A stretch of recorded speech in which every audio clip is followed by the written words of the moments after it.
Yo, what's going on, folks? Hold on, let me take care of a little business here. Hold on, let me see. Yeah, we're back on another Friday night. Definitely want to continue on with our tribute to Mr. Fuller.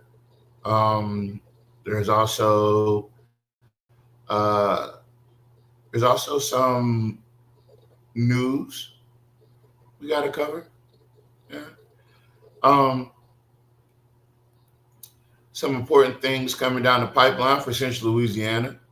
Uh, Bill Cassidy, your current representative in the Senate, uh, is being challenged on a level that I don't think he even expected. Um, we're starting to see the chinks in the armor of the city of Alexandria. Uh, the the more prevalent thing is there's a Alexandria native that is going to be running against Bill Cassidy. Another thing that you guys might not know, uh, as of a couple of hours ago, um, MTG Marjorie Taylor Greene, bleach, bad built, butch body, that lady. She is officially resigning from Congress as of January 5th. So she's quitting her job. And I do see, I foresee a lot of other things happening on a national scale. Hold on, let me see if I can get a few shares. Yeah, I can't see the screen, but we're gonna work through it anyway. Just trying to get started. Let's see if I can share. Yeah, I hope everybody's doing all right. You know what I mean? Hope everybody's safe and I hope everybody's fed and I hope everybody is getting exactly uh, what they want out of life and you know infinite blessings, etc., etc. It is Friday night. I know that it's Miss Tamara Battles. This her wrestling night, so she probably watching wrestling right now, which I can understand because typically I'll be watching it too, but not tonight. Let's see. All right, I sent those out. Try to send out a few more. If you get a personal, some of these are going directly to inboxes, so that's how that's going to work. Uh, if you are invited up or invited to the live, uh, just know that I sent it to you personally.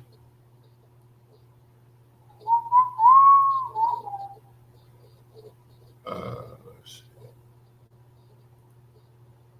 yeah, and as you come in, at whatever platform you're watching us on. If you're watching us on YouTube, hit the like and subscribe button. If you're watching us on Facebook, um, what's the other button? Oh, if you watch us on Facebook, hit the share, send the love, or like or whatever, and yeah, we can get things started in just a second.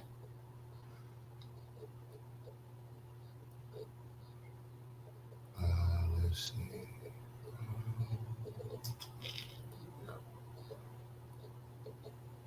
I hate when they took my other accounts. They took my other accounts, and I had to start all the way back over with a whole new friends list. That by itself is that whole process is annoying. Not being able to come on with your own name is also annoying, but that's the price you got to pay for speaking your mind. These saltines are gonna try to take you out of here any way they can. If they don't like what you're saying, they're gonna try to remove you from the conversation, and that's unfortunate. But it is the shit we got to deal with for speaking your mind. Everybody ain't gonna agree with you. Everybody don't gotta agree with you, but you know they don't care about none of that. Let's see. There's a couple other people I'm finna send this to. Then we just finna get on with the conversation. Um, uh,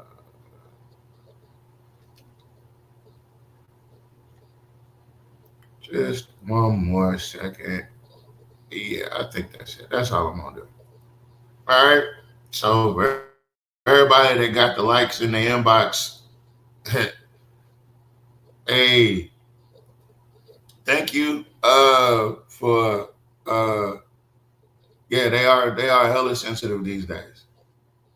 They're like discourse is something odd to them. Being able to disagree is something foreign to them. They don't. They don't. I don't know. I don't know. I'm in a number of Facebook groups, namely about the.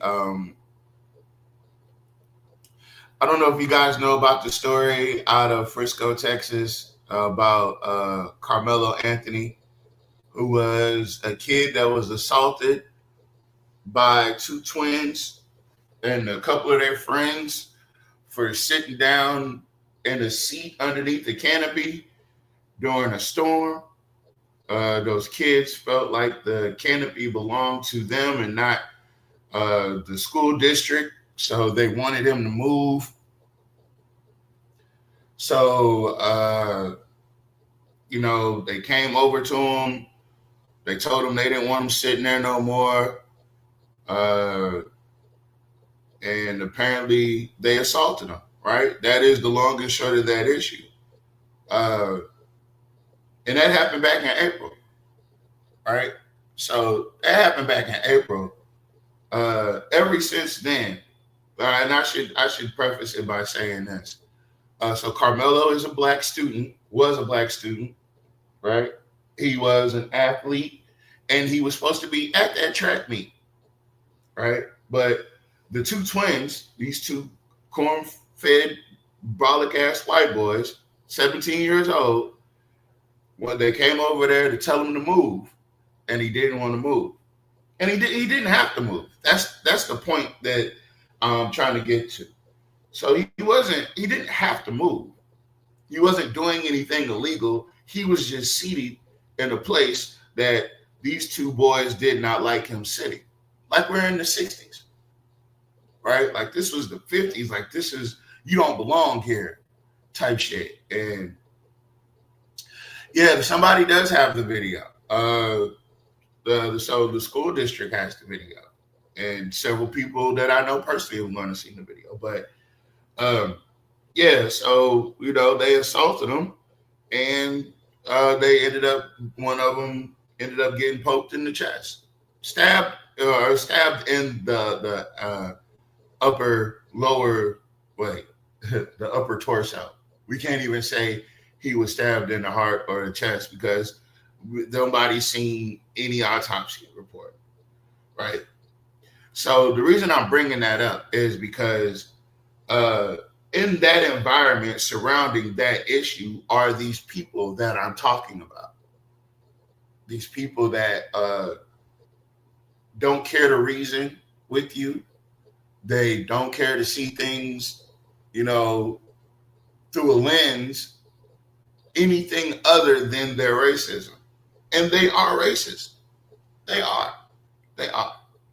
I wish I could show y'all, and I could show y'all some of these comments that go on in this group where it's microaggression, macroaggression, it's every type of aggression you can think of because of the same type of people that want to take your account down. They want to find out where you live. They want to know where you work. It's the same shit that happens on KLAB.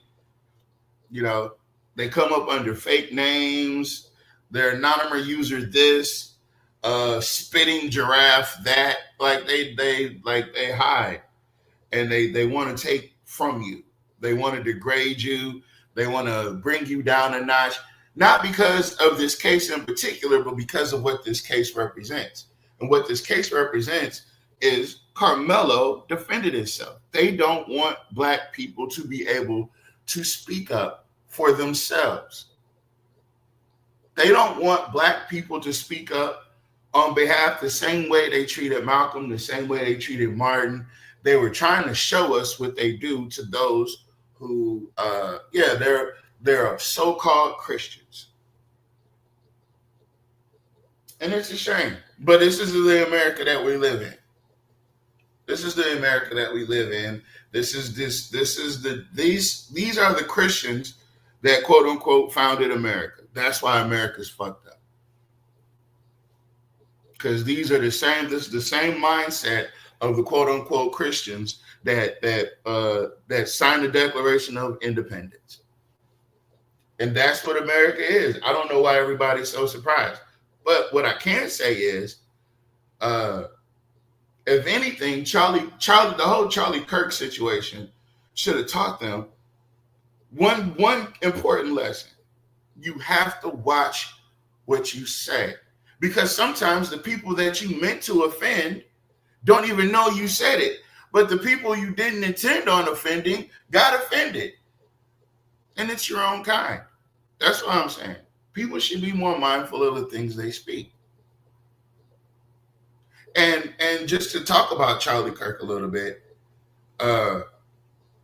you know, I don't know if anybody realized, but before they gave him that extra hole in his head, or in his neck, as it were, the last thing he was speaking on was gang violence. And who do you think he was attributing that to? His last words before he left this earth was disparaging Black folks.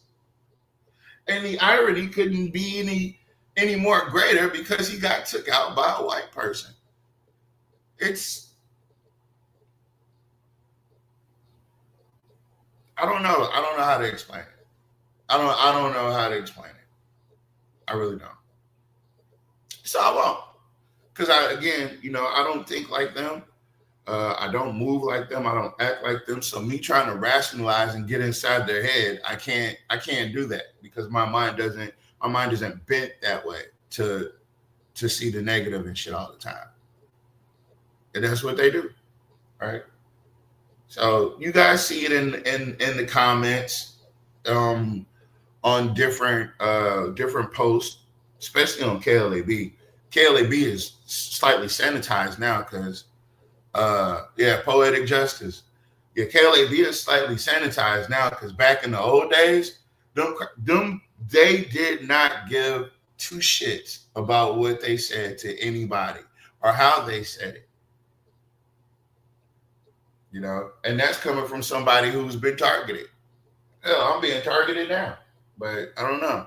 I don't know what to tell them. Don't know what to tell you. Keep targeting. I don't know. But Oh, somebody said he choked on his words. Yeah. That's some cold shit right there. Yeah. But yeah, I mean, overarching, right? The dialogue is that the folks, they know what they're doing and they know who they are, and they are inherently racist. And my ability to uh not be um not be extremely negatively responsive to some of their shit. I don't have it anymore. So I'm just meeting them where they're at. Maybe I might like I'm a big fan of dragging people straight to hell. You go low, we can both just sit here and burn. Eternal life. I'm just I'm just saying, some people is like, I wouldn't mind spending an eternity in hell just so I can fucking cook you for at least 5 minutes. But we're trying to be better people. I'm trying, but when they're out here quoting these improper numbers about this 1350, anytime you see that, you guys gotta be aware of the dog whistles. So anytime they get to talking about 1350, where they're talking about 13% of the population commits 50% of the crime, it's not true. It's racist ideology. It's the shit Charlie Kirk was saying before he got popped. Right? The truth is, I think it's 28% of the population commit 55% of all sex-related crimes. They commit 80-something% of all gun violence. And here's the kicker, right? That 28% are white males. 28% of the population is responsible for more than half of all of the violent, crazy shit we hear about on the news. Just 28%.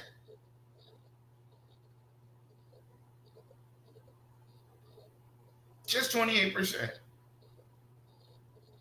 So when you start really doing the research, you start finding out that the way they paint us is completely inaccurate. The way they treat us is completely inaccurate, and it's not right. And the second you speak up for your people, or like Mr. Fuller, in the spirit of Mr. Fuller, when you get to defending your people,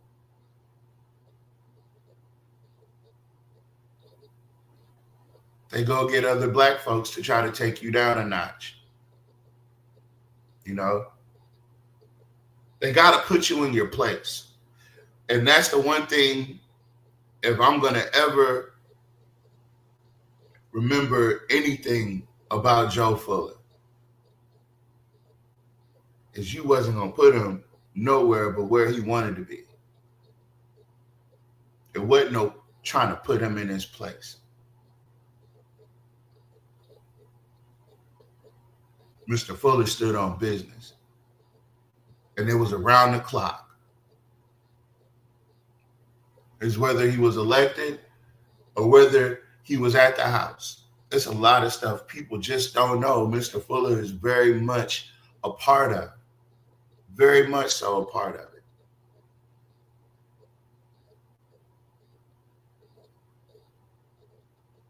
Mr. Fuller fully supported Mr. Porter.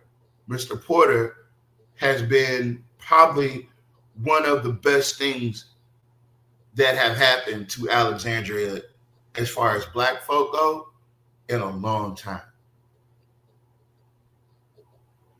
Mr. Porter is Mr. Porter is him. Mr. Fuller was him. Both of the Larvadain brothers and the father, they were them. They're him. This is prominence. This is what they try to conceal, to press down, to oppress. Mr. Jules, they're afraid of Jules Green. Do you guys not get that? They fear Jules. They feared Jules so much that they wanted to move him from the current district so Harry Silver wouldn't have to run against him, potentially. That's how he got gerrymandered into the district that he lives in now. They moved the lines around so Harry Silver wouldn't have to run against him. I'm talking about prominent Black power. And it's not popular, although it should be. It should be more people drawing boundaries around their people. Look, you're not. This is not okay. It's not. This is not cool. You are not cool for doing this. Matter of fact, you start calling it what it is. If it's downright racist, it's downright racist. And you can guarantee Mr. Fuller was going to call it exactly how the fuck he saw it. And that's the thing I respected the most about all of them. Because none of them, Mr. Green, perfect example. He's not going to say much in that city council meeting. But when he does say something, all of that shit is put together. And it's succinct.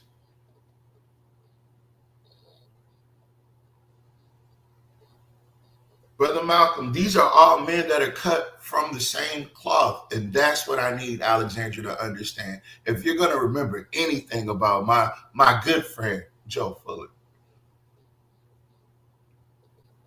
remember that.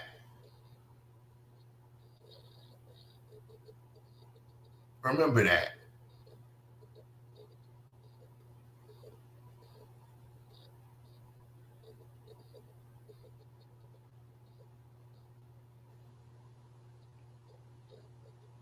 We don't got a lot of heroes left.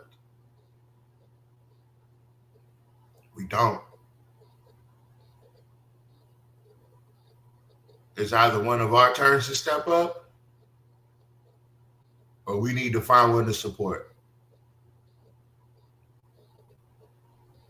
But this fight continues.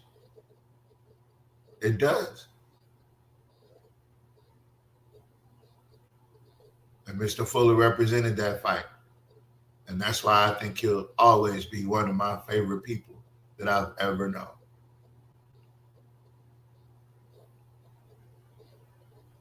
So I'm Black first. And so is Mr. Fuller. So is Brother Ed. So is Brother Malcolm. So is Brother Jules. So is Mr. Porter. So is my mama. So are all the 2 people watching right now.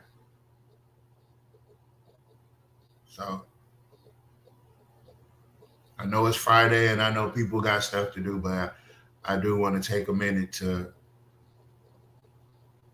have a moment of silence for Mr. Fuller.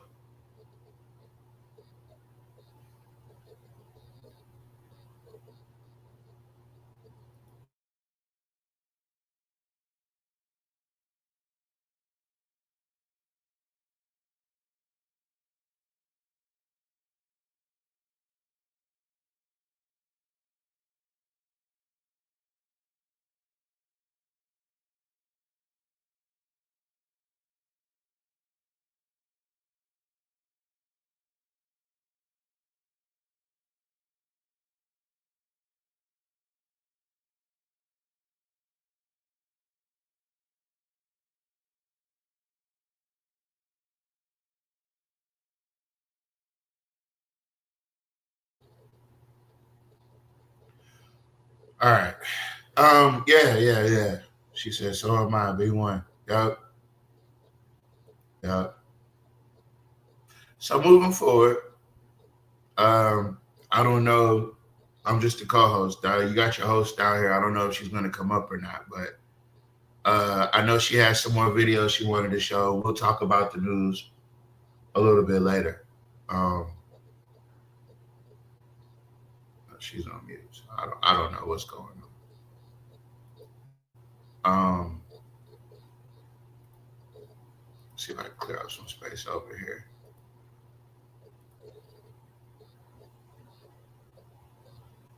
I don't know that we finished the mayor's. I think we did. We did finish the mayor's speech. We absolutely did. Yeah, I don't know. Let me see. I'm gonna try to grab a few headlines while we're here. I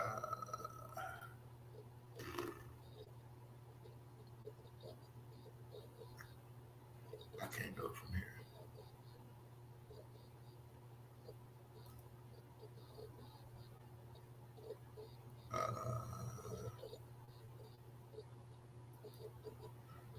Hold on. Yeah, I do. It's been a crazy last couple of days with politics. As you all know, insanity has gripped America once again. Once again.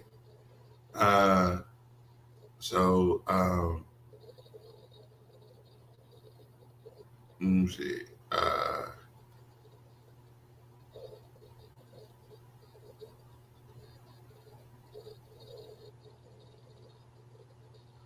I'm getting some videos, you guys. Give me some give me a moment. I'm trying to go back and pick up some videos.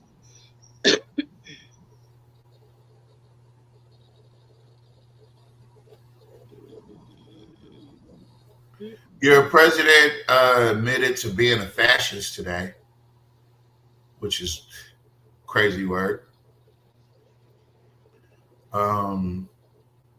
Louisiana passed a law, I guess, now that you can no longer talk about elected officials on social media using their No, personal. no. You can't put their information. Not that you can't talk about them. You can't put their personal information online for people to come to their houses. That's what that is. I mean, they already have that information. They're public officials. They already have. Exactly, because they're public elected officials, so you know their addresses already. Which Yeah. that's why I said we the mayor I mean the governor we got is just so it just don't make no sense. Okay, that Well, didn't make no sense at all. hold on. Okay, so I'm gonna do. Well, I was gonna do this, but I'm not gonna do that. Hold on. So let's get into the chaos that is breaking out in the sacred MAGA world. Hold on one second.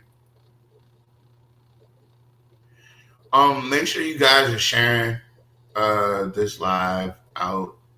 Make sure you're hitting a like if you're watching it on YouTube. Yeah. So we're just going to kind of work through our news cycle and talk a little bit on the flip side. I'm not going to play too much of this because we don't want to get us flagged, but here we go. Marjorie Taylor Greene has announced that she is resigning from Congress. She put out an official letter. You see it right here. I will be resigning from office with my last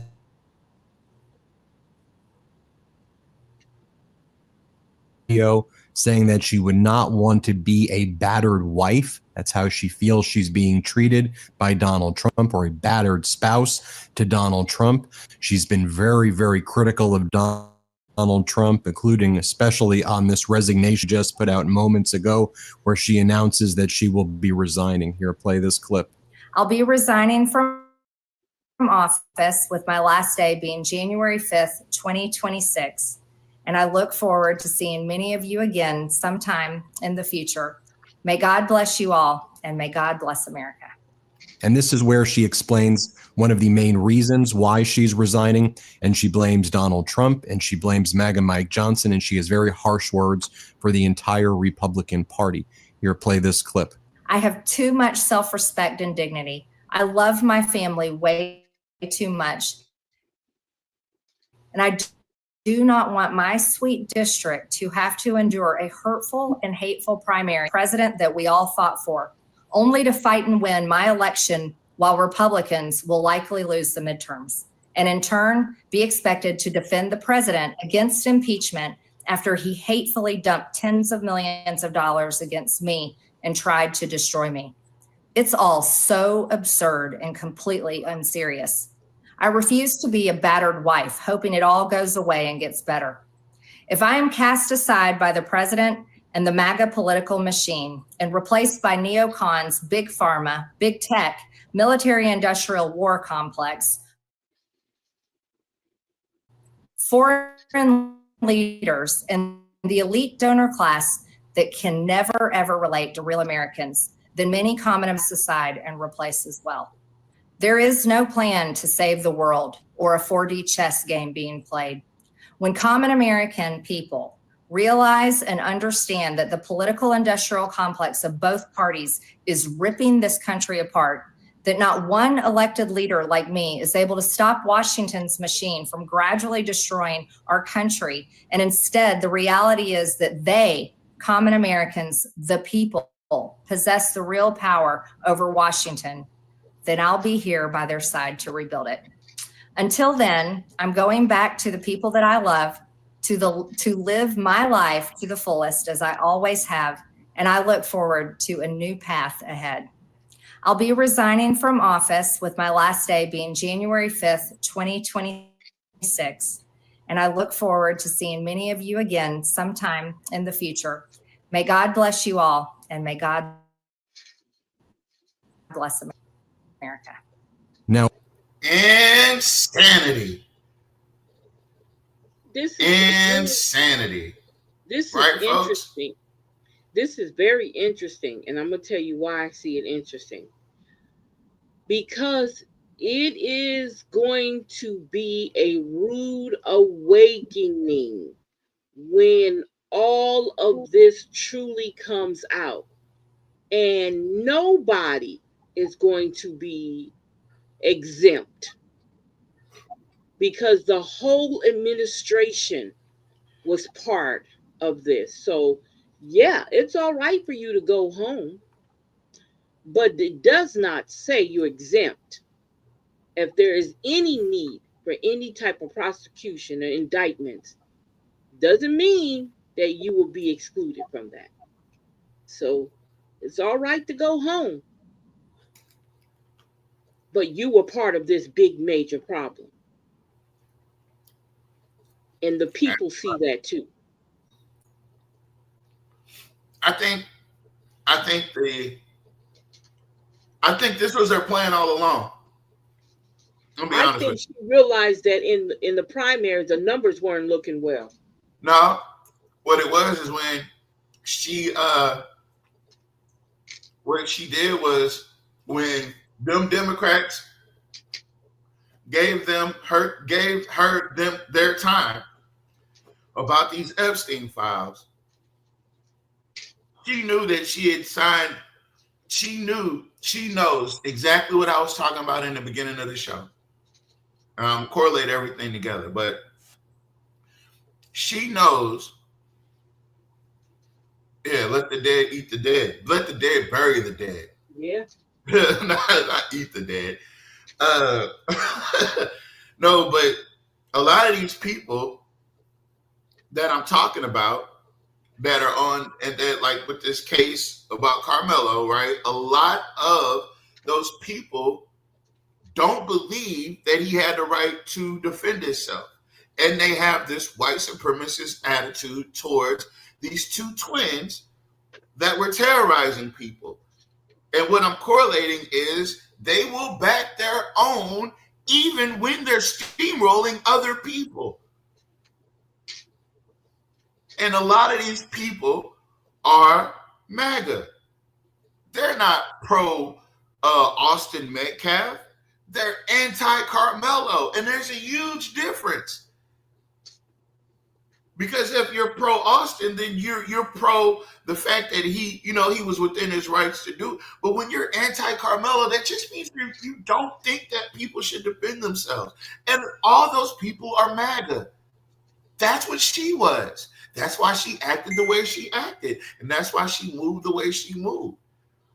But once she found out that that was detrimental to her well-being, now she wants to row the boat in the other direction. And people in the chat I don't feel sorry for her. I don't. These people are blatantly, openly racist. The people that I talked about for 15 minutes in the beginning, those are the people that are blatantly, openly, unapologetically racist. I'm talking about with no hesitation. And they'll say all the words that sound good, but you can tell in the little undertone that they're racist. When you have a mayor in your city that literally ignores all of the black issues. You got Julia Letlow. Why did she get elected? It wasn't because she was experienced. It wasn't because she had a background in politics. Why did she get elected? Why is MAGA backing Julia Letlow in Louisiana right now? Why is she up there? Why is Clay Higgins? Why is MAGA Clay Higgins and MAGA? Look, y'all don't understand. Y'all don't get it. The Speaker of the House is Mike Johnson. Somebody y'all elected from Louisiana.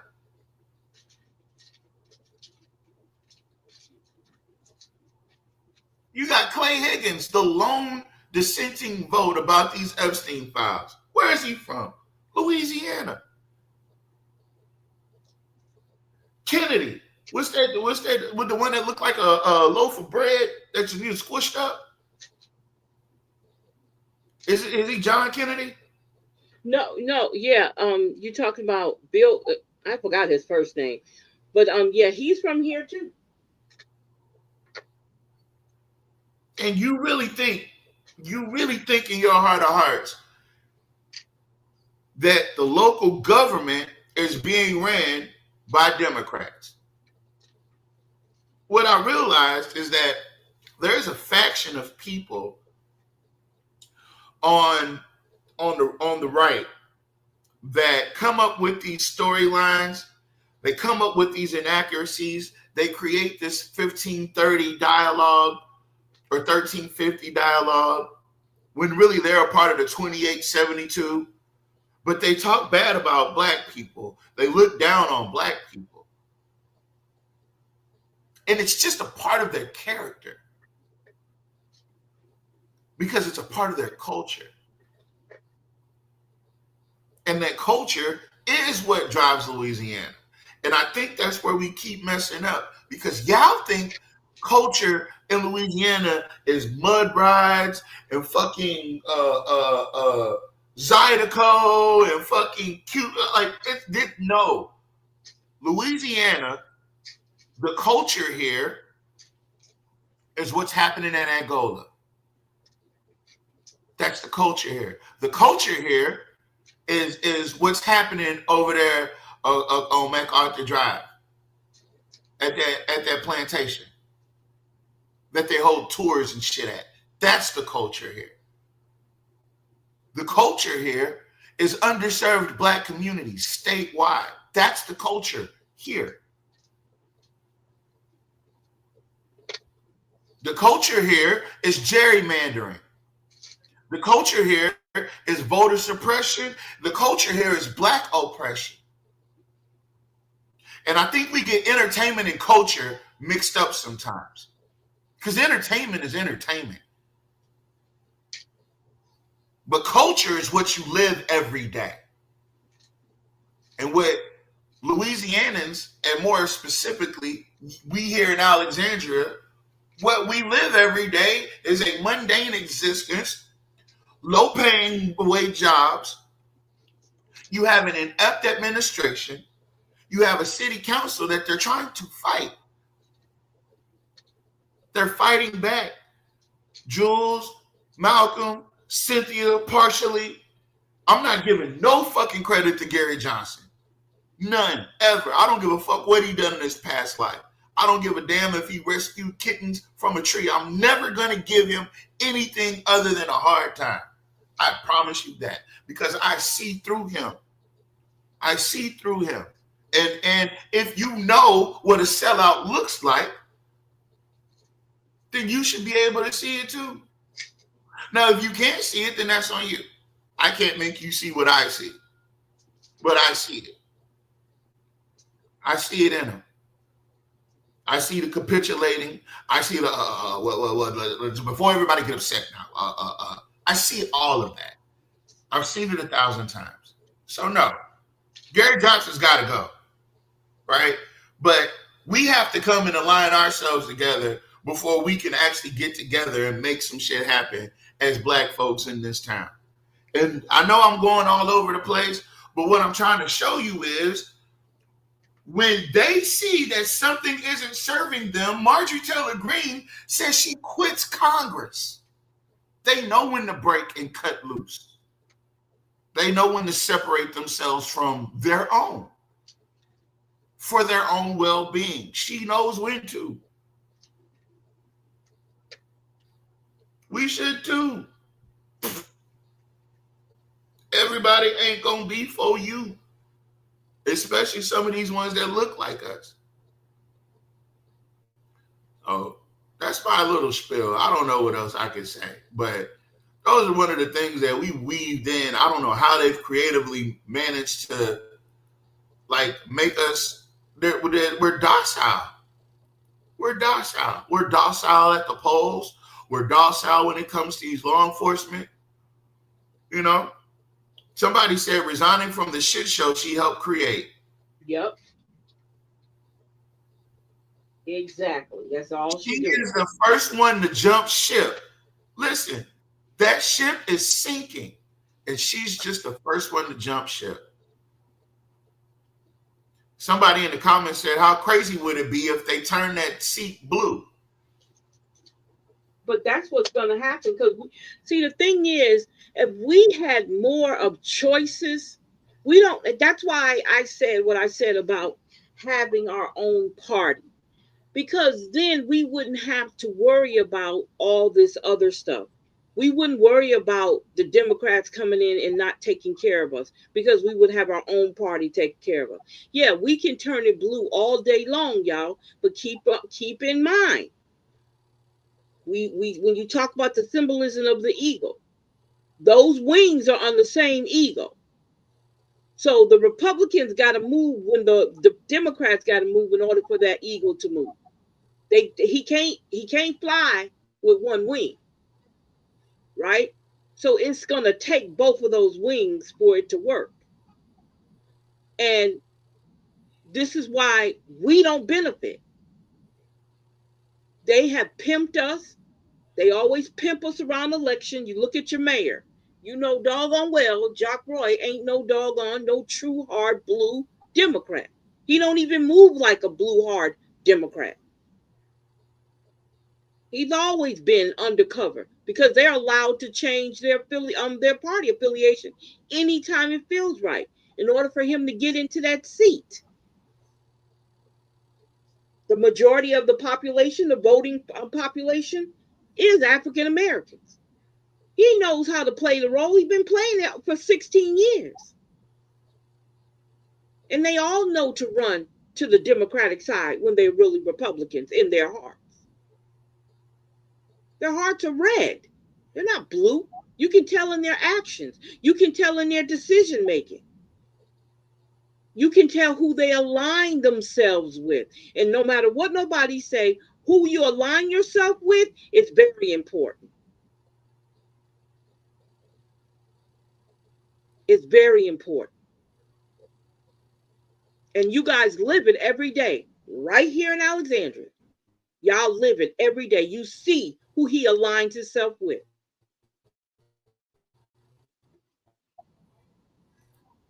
So Either way it goes, and I don't want to say make it sound depressing or anything, but either way it goes, when do we get a cut? Let me say this. Let me say it like that. When do we get a cut? We want to, the thing is, if we would understand, and this is why integration didn't help us. And I talked about this before. This is why integration doesn't help us. Look at how we have thrived when it comes to economics, when it comes to education, when it comes to homes. We have not really, we thrived, but we ain't thrived like we could because of integration. Because we still going over to Mr. Joe's stove and getting his nice cold ice water, even though, even though Uncle Ray Ray's ice is just as cold. We're still doing it. We live it every day. We live it every day. Because I know down Lower Third, if it wasn't for that Dollar General down there, you guys don't have a grocery store down there.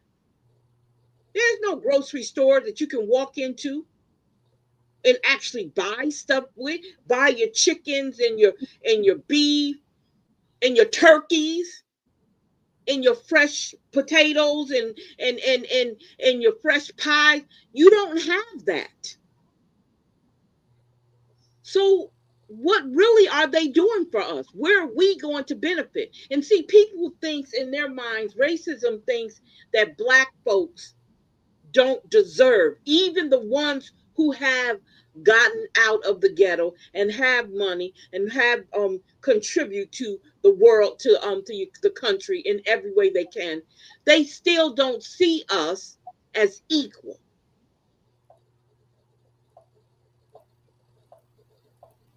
They don't see us as equal. So why are we on these bandwagons? Why are we part of these a party affiliation when they don't even want us at their table? They don't even want us with a chair in our hand attempting to sit at their table. Well, the last time we had a chair in our hand, it didn't end well for them. So No, it didn't end well. Some people wound up with busted eyes and busted arms and stuff. But I'm just saying, and this is why we need our own party. And when you say that, oh my God, black folks get mad. It's like you saying something about their pastor. And let me say this, even if we do have a blue wave, let's watch what happens to us after the midterms. Let's watch how we'll see if our needs and the things that we need for our families on a wide scale. Let's see how much they'll pay attention to it if it does do a blue wave.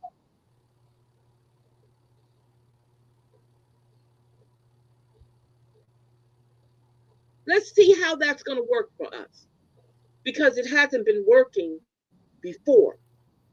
And this is why we need to usher in our own. And I'm so glad I'm not the only one who's been saying this. We need our own political party, one that's definitely going to make sure when they go up to those, when they sit in Congress, when they sit in the Senate, or wherever they sit at, that the power is in the hand of the people, that we get what is due to us.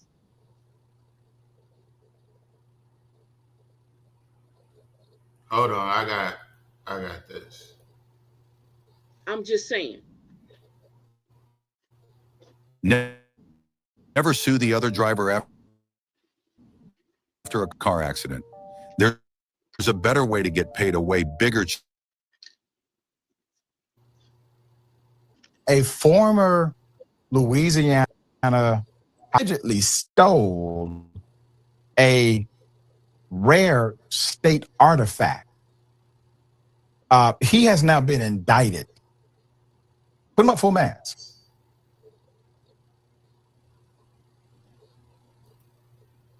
Former Louisiana House Speaker Clay Scheibner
Nothing is going on.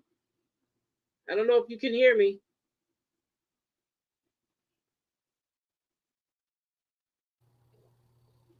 What you said? There's nothing there. No, it's there, but ain't nothing going on. Oh, Ain't no action. can you see it now? No, we see it. We just can't hear nothing.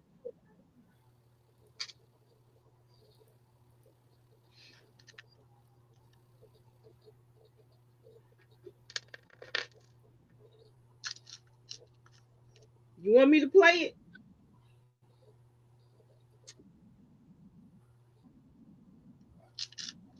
We can't hear it at all.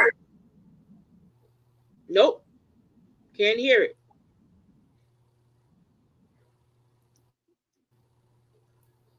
Yeah. Want me to pull it up? Yeah. Pull it up. We can pull it up. Okay. Give me a second.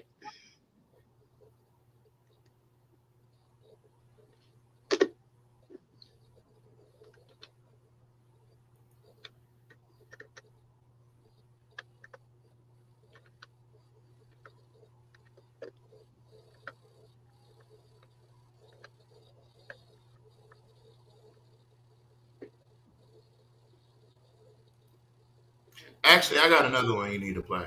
I take that back. Not that one. What? You don't need to play that one. I got another one you need to play. You gonna send it to me? Yeah, I'll send it. I got it. No, not that one. That's not. We all know that these. We know that they still. That's about that senator, that former House Speaker. Yeah. Yeah, he stole that wedgie board or whatever. I feel like that's the tree that they hung niggas from, and he just wanted a piece of history. That's what I think.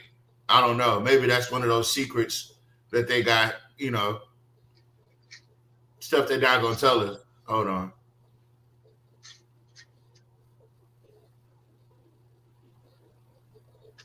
I sent this out to way too many people, so I gotta work my way through this.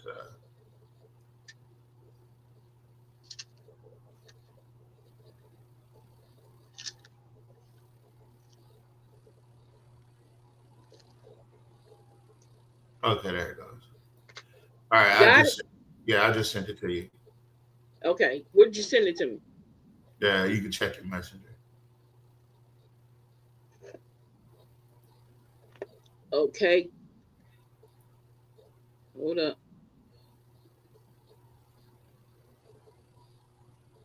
You send this in my messenger directly? Yeah. Okay. Oh, this one? Okay.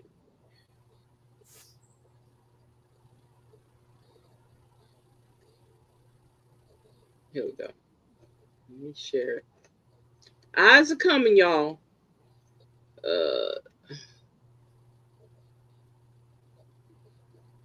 Reveals white supremacists are threatening her and coming to her office. Put it up full mass. Courtesy of the commander-in-chief, by the way, on Thursday, an individual reportedly appeared at Representative Jasmine Crockett's office making, quote, white supremacist threats and hand gestures. Let's call those gang signs. Here's Crockett's statement, quote, today, an individual showed up to my office, my DC office, and made white supremacist threats and hand gestures. Everyone is safe. And I want to thank Capitol Police for their swift response. But let me be crystal clear. This cannot become the norm. We're living in a time where political violence is being fueled from the very top. When the President of the United States spreads hate and lies, and then he targets his political opponents when he openly calls for the death of sitting members of Congress. He is putting a literal target on our backs. The president should be committed to unity, not more division. She goes on to say, quote, some folks have questioned why I need security. This is why. Every time I speak truth, stand up for my constituents, or call out corruption, the threats get louder and more dangerous. I will not be intimidated. I will not be silenced. I will continue to show up for the people of Texas' 30th Congressional District. But we cannot pretend that this is normal. When leaders promote hate, hate shows up sometimes right at our door. So Crockett's statement comes shortly after Donald Trump said nearly half a dozen Democratic lawmakers should be punished by death. He called it seditious behavior on social media in response to a video that encourages the military to follow the law. Mm-hmm. And by encouraging the military to follow the law, these Democrats reminded them that they have a duty, an obligation, not a choice, not an option, not a consideration, but a duty and obligation to refuse illegal orders. Mm-hmm. That's it. Sometimes people have to be reminded of the law, especially when you have a lawless individual in charge of the outfit. That's right. And because they were reminded of the law, the person who was lawless decided to threaten those elected representatives with death. Yep. He's giving you a clear indication to his, well, illegal stance. There's more. Some of those Democratic lawmakers would talk about the threats they've received since Trump's, well, threat. Here it is. As you can imagine, we've gotten hundreds and hundreds, if not closer to 1,000, tough threats and messages, and had to get Capitol Police security. And, it's just it's like turning on a light switch. Mm-hmm. And, but I'm not gonna be dismayed or dissuaded from standing up for the Constitution just because he threatens us. We are in uncharted waters. I mean, I never expected, after serving 25 years in the Navy, flying combat missions over Iraq and Kuwait, flying the space shuttle, that now I've got to worry about my personal safety and that of my wife, Gabby Giffords, who was already nearly assassinated because of something the president said.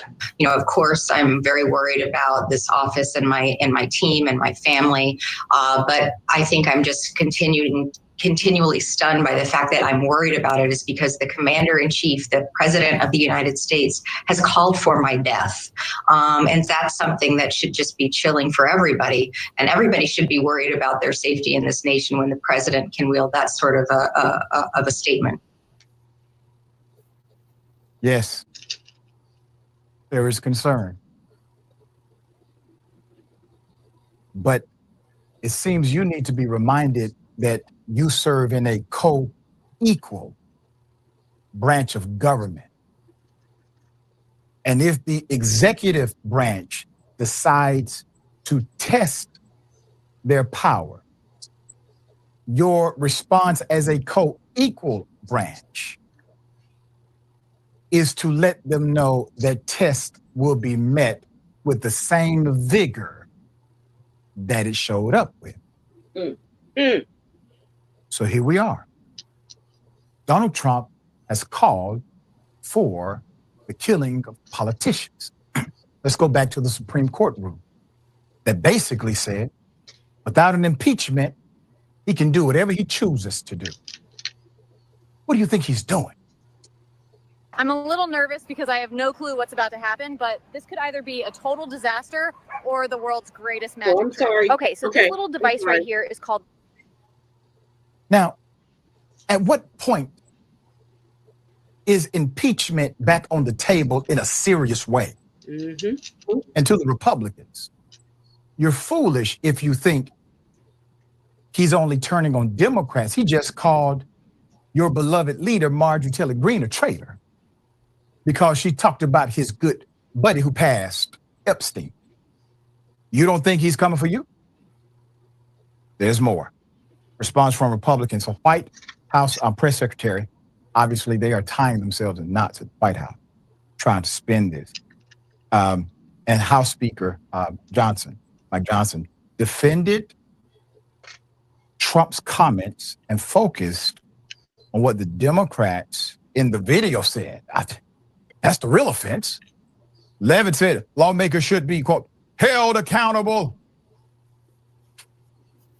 for encouraging service members to, quote, defy the chain of command. Not what they said.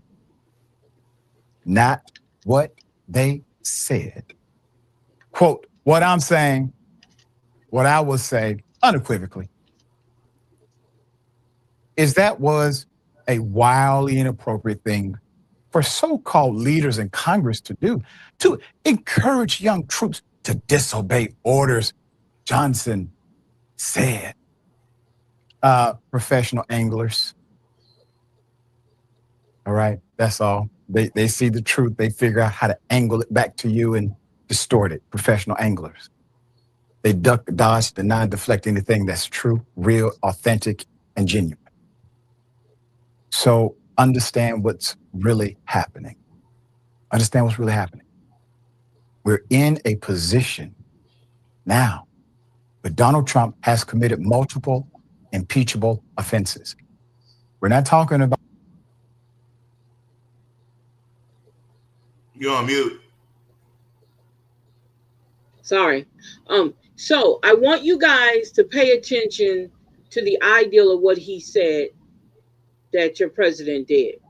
Now, let's go back to January 6th. Now, who says that he didn't have any influence over the January 6th? Nobody said that he didn't. He knows that he was directly responsible for January 6th. The question is this a part of the culture in America to absolve white folks that are in power? Well, no, it can't be, because all of those people that said don't listen to unlawful laws or unlawful orders are white people. So it's only some white people that are above the law, that are above accountability. And what it looks like is it's only the ones that aren't. Like, if you're a racist and you're white in America, you don't have to be accountable for what you say and what you do. That's the vibe that I'm getting from this version of America that we're in. If you're an ally to all people, well, if you're an ally to, if you're really there to do your job and you're a white person and you say something, they want to hold you. You got to be held accountable first. But as you can see, people like Mike Johnson are taking great liberties with blaming the wrong people, and then saying that you were wrong for saying it, and the guy that you're saying it about is right, even though you. That's why I said they're twisting themselves up in knots, trying to spin this story any which way they can. And you know that it's blatant. You know that it's being done. It's being spun out of proportion on purpose, because they're literally the Karen Leavitt girl. She's literally leaving out parts of the statement. They said you don't have to listen to unlawful orders. Matter of fact, they just reminded you that it's illegal to execute unlawful orders. That's right, because it's unlawful. It's unlawful. So the fact that they left out that part and they just left in the part, they added the part where they said all the laws, that everything that he says is lawful, that just shows you the degradation of America. This is where we are now. This is what America wanted. This is what America was built for. The rich and powerful to be in power and be able to say what they want to. Is it going to stay? I don't know if it's going to stay. Yeah, it's going to always be like that. But there's better.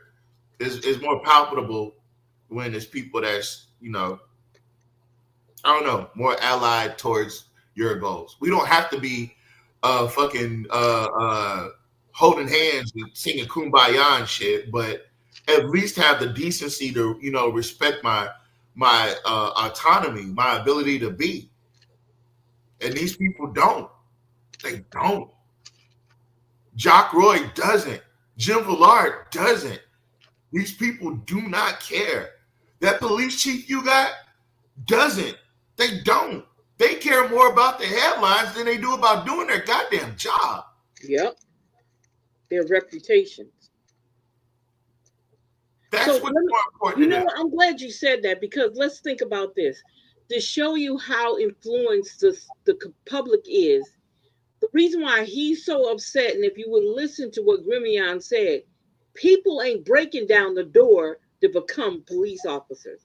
That's a frustration for them, because people are looking and they're listening to what the public is saying. So don't think that your word is going unchecked or unheard or unanalyzed when we talk how we talk about what's going on in your city. It's affecting them. That's what the frustration is about, because people are not beating down the doors to go to Alexandria Police Department. And not just the police department, they're saying that the negative press is making Alexandria look bad overall. Overall, that's right. That's right. Is it That's the right. truth, or are they lying? Because if you're saying they're lying, you have to present the facts. And if you're just saying, "Oh, they're lying," then show us the truth. Yeah. Yeah. So it's hurting them, and they know it. That's why he got up there with that bold speech. Want to pound on the desk because you're doing a shit job. Yeah. Jock wants to come up there and sell y'all this portable dream. Yeah. Because if it was legit,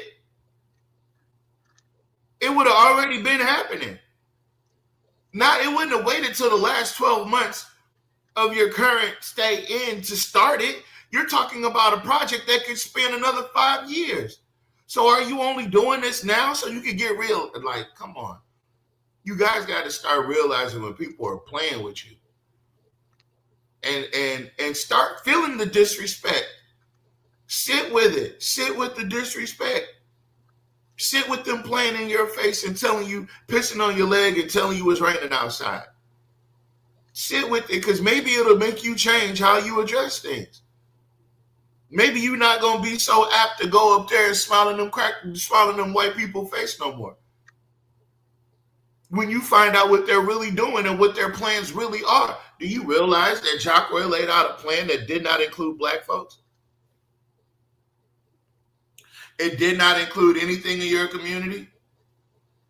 It did not include anything having to do with improving your community. It had nothing to do with anything regarding your community. It was all about fucking spark and reignite and reignition and reimagine and all this other shit that has nothing, zero to do with your community. And then you wonder yourself, well, whose community is it going to benefit? The business community. The business community of Sinlaw. The people that got him elected. It was never about you. That's why shit ain't changed in 4 years. It was never about you, because that's why shit ain't changed in 25 years.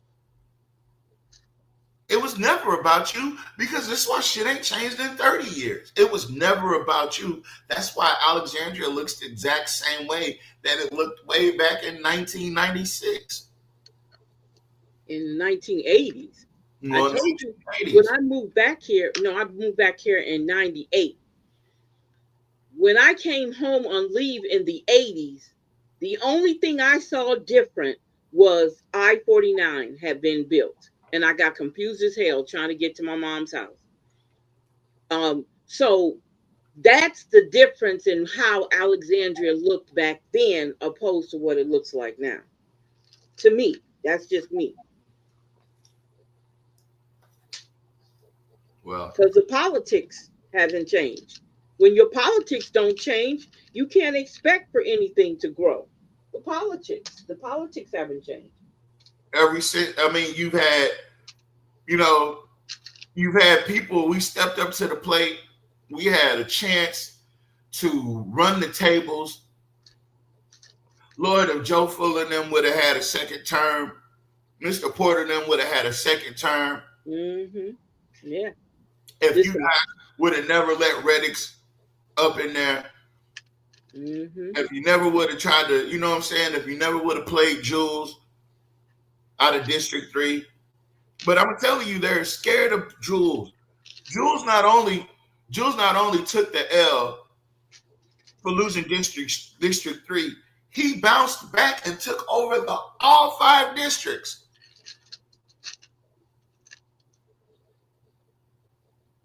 That should let you know that when something is for you, when God wants to elevate you, you got to sometimes it'll take a loss or two. But when it's your time to come up, it's your time to come up. And right now, we're in a prime place to come up as Black folks in these Black communities of Alexandria.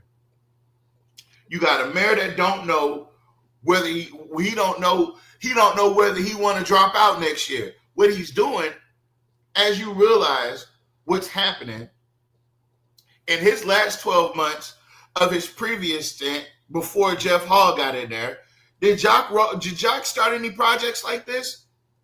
No. I can't. No, I don't think he did. No, he didn't. He didn't.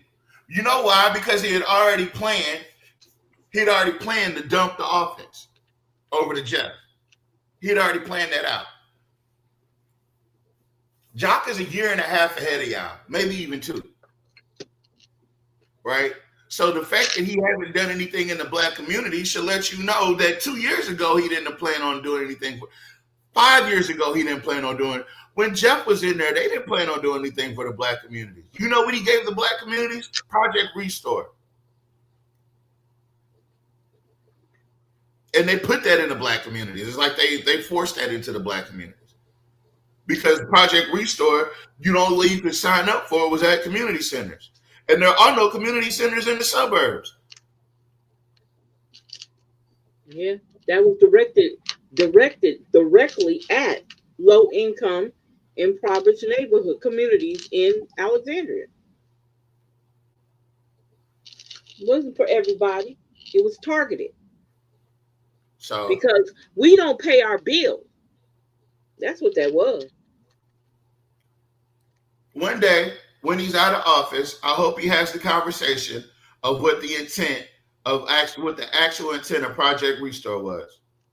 I hope he does. I hope he sits and he goes. I'll even watch Stephen Maxwell if he sits down and explains what the intent of Project Restore was. You know you can't ask Reddix because he don't know shit. But why did he have that planned out a year before he came into office? He sure did. Why did he have Project Restore planned out at the same time the city was being breached? Oh, I'm sorry, not the city. The billing portal at the utility office was being breached. That's the only thing that really got breached. So how did he already have Project Restore planned out at the same time as the breach? So I don't know. But go ahead. You can play the video and say if you got something. Okay. I'm not going to play too much more of it because about anything that will have ambiguity. As a matter of fact, it would be hard pressed for the presiding judge, that would be the Chief Justice of the Supreme Court, to look at a statement that calls for the killing of other politicians and not have his own conscience. You don't want to end up with Alzheimer's and dementia later in life, so you should. Okay, stop sharing. Give me a second here. Yeah, he should definitely be impeached.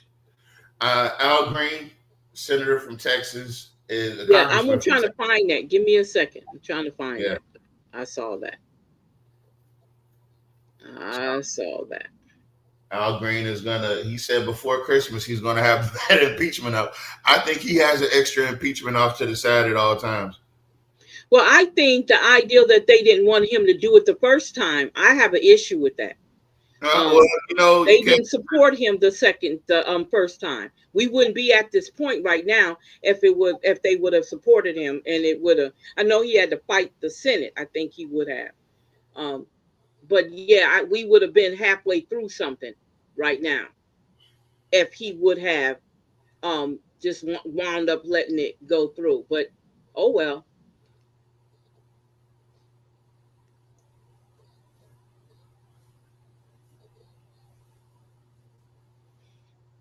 Okay, this is not the video.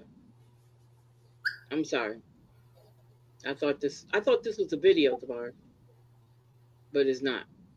Oh, I mean, you can click the link and see. Let's see. Let's see.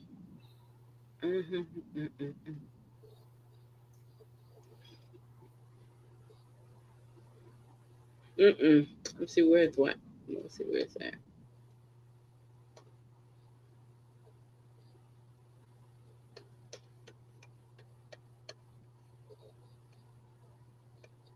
Where did he go?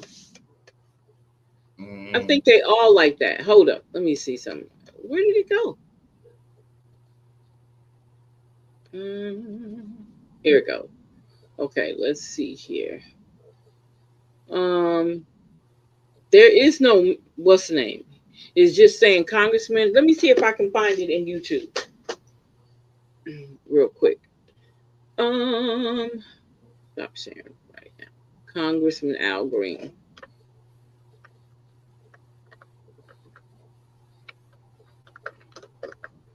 There we go. Okay. I'm trying to figure out if this one is it. A day ago. Here it goes. I got it.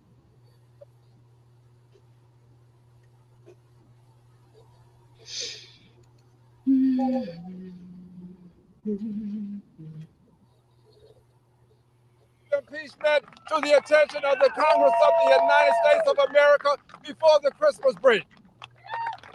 The movement continues. This is not a moment in time. This is a movement for all time. And those who have the courage to stand for liberty and justice for all, you are a part of this movement. You may not know it, but you are. Those who believe that government of the people, by the people, for the people is a necessity in a democracy, you are a part of this movement.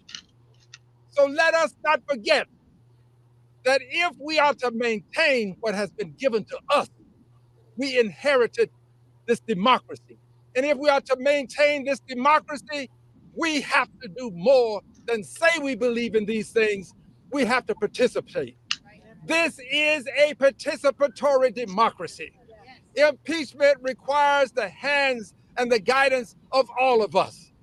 What is an SOP? So here's a misconception. A lot of people think an SOP is just a boring manual that nobody ever...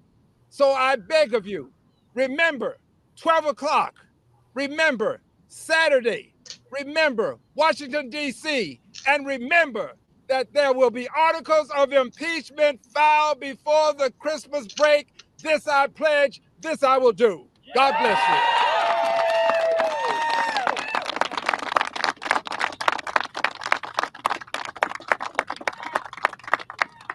Can we get one more round of applause for Representative Al Green?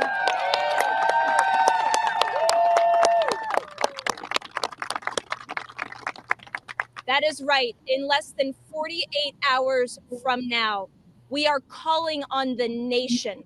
We are calling on the nation to converge peacefully on Washington, D.C. at our nation's capital at Lincoln Memorial, noon Saturday, November 22nd, 2025. I said a few minutes ago that Congress, members of Congress, are complicit in this destruction for their inaction. And since we have so many members of the media today here, and I want to thank the members of the media that are with us, I want to thank the anchors and podcasters who have announced our events this weekend and starting today. I want to thank them so much.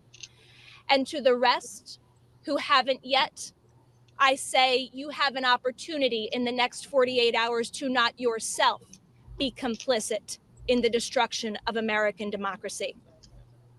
Because we, the people here, are giving the country and the world a remedy, and we need you to tell them about it. The First Amendment of the Constitution gives us the right to assemble, to have free speech, to redress our government for grievances. And we are exercising that very First Amendment that gives each and every one of you the right to be here today.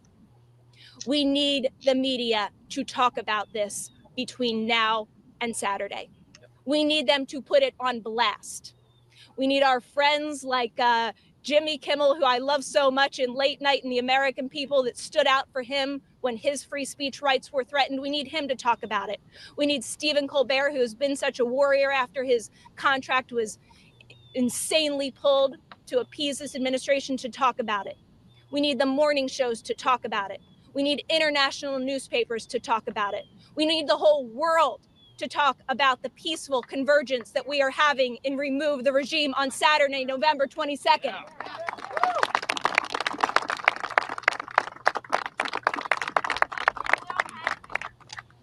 So,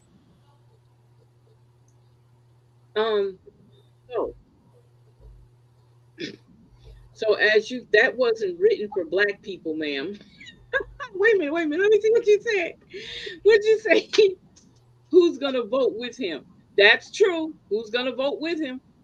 Well, all the people that were apparently put in danger. Sign language, or just you noticed that too, Nat? Oh my gosh. I need to pull out, whenever I see them, pull out my sign language book and see if they actually really doing the signing. That wasn't written for Black people, ma'am. You're right. I got you. Yes, you're definitely right. But yeah, so I think now they're woke. I mean, I think now all of this, that these people, I mean, I don't know what the end result gonna be, but I think they're woke now. I think them being scary and scared to say something, I think that's over and done with now. See, like you said, when it's in their backyard, when it was in their backyard, now they want to talk. Now they want to negotiate. Now they want to come out because it's in their backyard. Now they want to quit. It was all right when it was toward us, but now it's going to be affecting them. Everybody's woke now. Everybody wiping the sleep out of their eyes. They're yawning and stretching, brushing their teeth and wiping their faces, taking their shower. Everybody up now. That's how I see it. Everybody up now. And to me, all it does is verify and confirm that he was definitely the January 6th culprit, ringleader. Okay? Yeah, I'm wondering, you right now, I wonder if she will vote to get him out. You right. I want to stop right for 1 second, and I want to do an announcement. I want to thank Brother Nat for his hard work in a matter of days, raising $700 for the JAG at Alexandria. Is that Middle Magnet or AJH?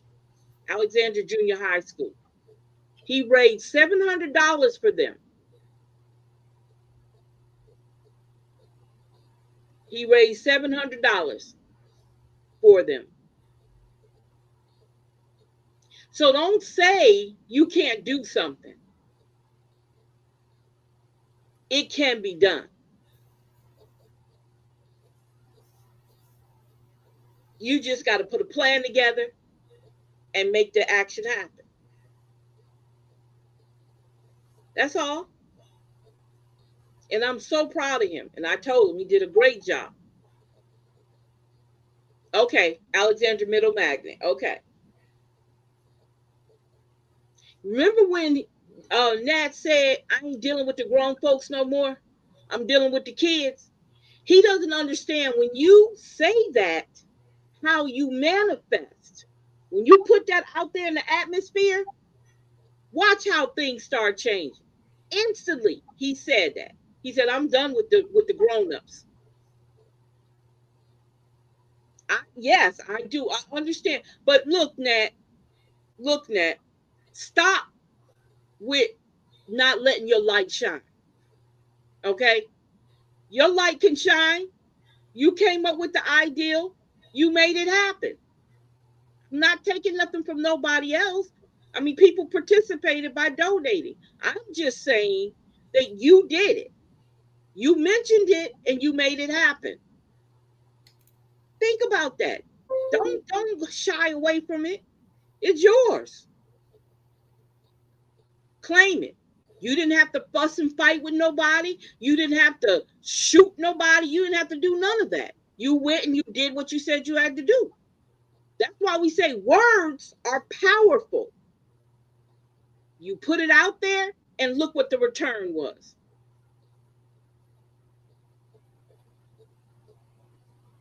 Then I hear that the principal wasn't too happy. I think it's funny. Me. Keep doing it. It don't have to go through the principal to raise money for your kids, because they're your kids. He don't own those children. The parents do. So if the parents said, we want money raised for our children, that's what you did. So you don't have to, either he's going to accept it or he's not. You know? You did a wonderful job. In a matter of days. It didn't take no 2 and 3 weeks for him to do that. In a matter of days, he did that. I don't know why he wasn't happy. You got to ask Nat. I don't know why. But I'm glad he did it. And he was able to give it to them. Yeah. You can't outshine. You see how we can be? Instead of saying, y'all, I want to have a day where we invite Nat up and let him speak to them, so they can thank him, publicly or personally, instead of him saying that, because he could have gave Nat a call. But that's the issue we have in our communities, y'all. When it comes to us, we have those issues. Those are our issues. Okay? That's the dirtiness around our back doors. Okay?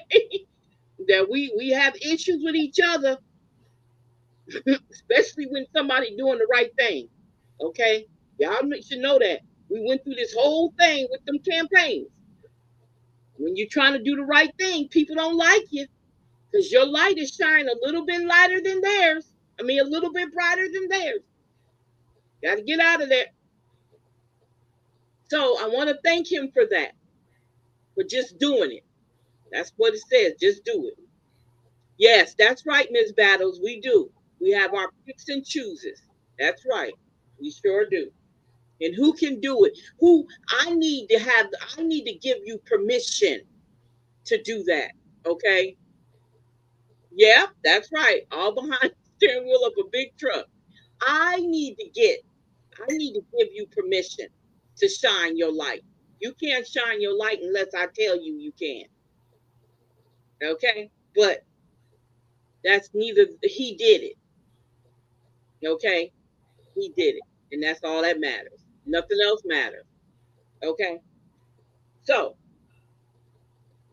Tavares, it was something else I need to get. So can you talk while I go get it? I want to share something with you guys, and then I'm gonna pull up the Mr. Fuller's videos, some more of them. But I want to share something with you guys.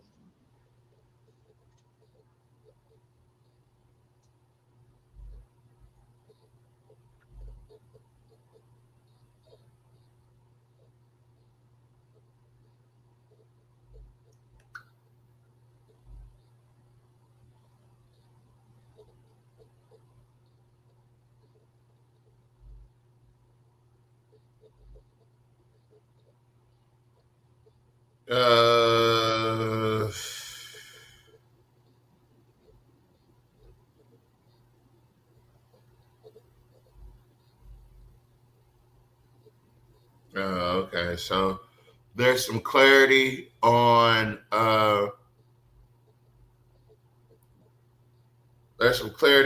what's happening with this law that's going into effect. It gives politicians, judges, and district attorneys, their families, the power to force you to take down certain information off the internet.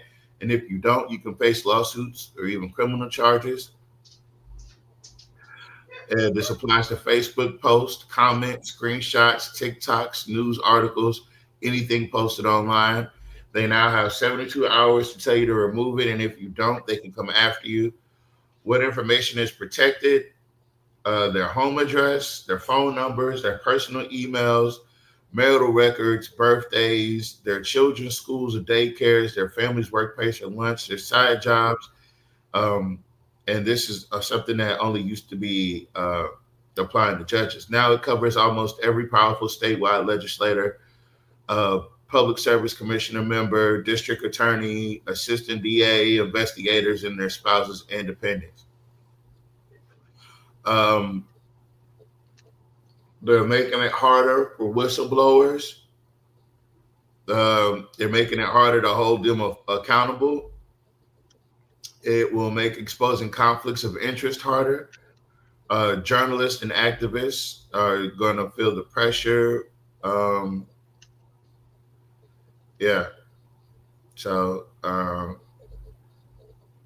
it's pretty much trying to silence y'all. Mm-hmm. Yeah. I don't know.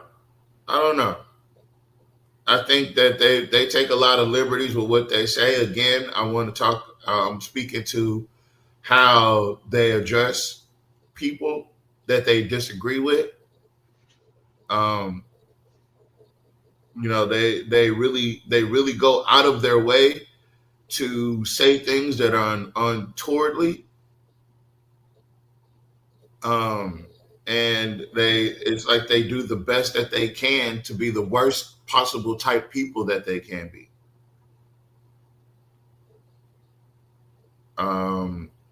So yeah, the president met with the new mayor of New York. The news reporter said that, you know, mayor-elect, you called Donald Trump a fascist. And, you know, do you still stand by that? And he went to answer it. And Trump was like, no, you don't have to answer that. We all know. Damn. Wow. He stopped him. People are comparing that the interaction today with Mamdani as like pudding day in the nursing home. That's the type of look that he had on his face. He was very, very. I think that Zoran told him some shit that he didn't expect him to hear, or he expect him to say, and he put Trump in his place, and that's why the whole thing went as pleasant as it did. And he did it behind closed doors, so it could be, you know, presented properly in public. But you know, this month during Veterans Day, your president brought in former Al Qaeda members and people tied to the Saudi prince who do that. Like, yeah, it's insane to say the least. Wait a minute, you said he brought in what? Oh yeah, he brought in the Saudi prince, and he got on he talked shit to a reporter for her asking him about the murder of an American journalist that was over there. And Trump was like, yeah, you know, he was a bad guy anyway. We didn't like what he was saying. So, you know, incident happened. That's pretty much what he said.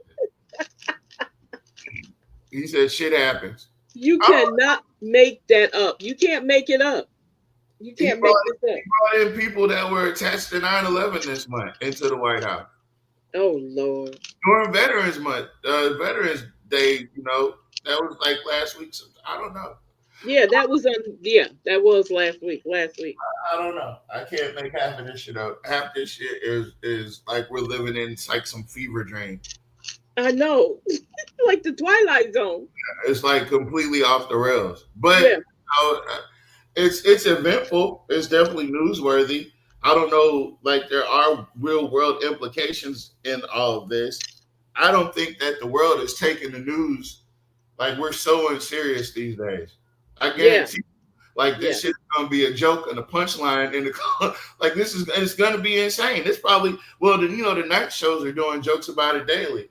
So you know, America is very unserious, and a lot of times people are laughing to cope because they don't know. You got a lot of people that were Trump supporters that aren't racist, right? But you can't tell the difference. You don't know which ones. Like, how can you? Like, you can't tell the difference. They got lumped in on some dumb shit, and you got lumped in, fam. I don't know what to tell you. Exactly. So real quick, you guys, I want to share something with you. This happened a long time ago, but I think it's really relevant to how governments work when it comes to us, right?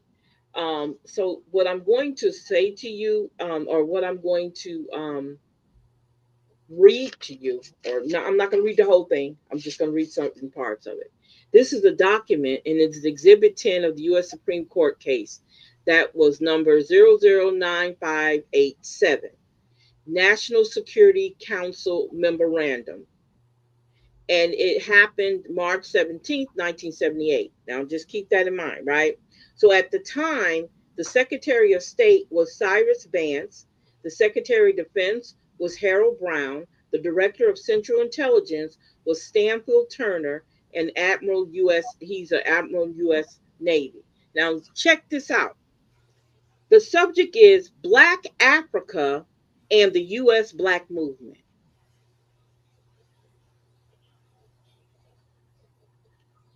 The president at the time in 1978, who was the president? Somebody tell me who the president was in 1978. Nixon? Nixon, right? I guess, I don't know. Okay, so the president has directed that a comprehensive review be made of current developments in Black Africa from the point of view their possible impacts on Black movements in the United States. This is what your president was looking at. This is in 1978. Long-term tendencies of social and political developments and the degree to which they are consistent with or contradict the U.S. interests. You hear that? Carter was? Okay.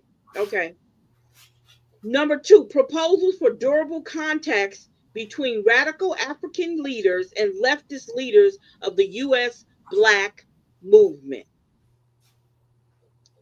Number 3, appropriate steps to be taken inside and outside the country in order to inhibit any pressure by radical African leaders and organizations on the U.S. Black community, for the latter to exert influence on the policy of administration toward Africa. What does that sound like to you guys? Thank you, Ms. Breeze. What does that sound like to you guys? Why was this such a big interest to our president? Because you know that if you really had us, the Black movement in Africa together, they were afraid of an overthrow. about that. So it says here, the excuse me, the objective of our policy toward Black Africa is to prevent social upheavals which could radically change the political situation throughout the area. The success or failure of our policy in the region depends on the solution international and internal issues whose importance of the United States is on the increase. This was back in 1978. And you know, you guys, we loved Jimmy Carter. He was a great president, like we did Bill Clinton, right? Am I right? Yeah. This is what he was doing. A U.S. interest in Black Africa, a multiplicity of interests influences the U.S. attitude toward Black Africa. The most important of these interests can be summarized as follows. Political. If Black African states assume attitudes hostile to the U.S. national interests, our policy toward white regimes, which is a key element in our relations with the Black states, may be subject by the latter to great pressure for fundamental change. Did you hear that? Yes, that's right. That's right, Miss Breeze. Did you hear what he said? Wow. Thus, the West may face a real danger of being deprived of access to the enormous, listen to this, you guys. Now, what? Wait a minute. Thus, the West may face a real danger of being deprived of access to the enormous raw material resources of Southern Africa, which are vital for our defense needs, as well as losing control over the Cape Sea routes by which approximately 65% of Middle Eastern oil is supplied to the Western Europe.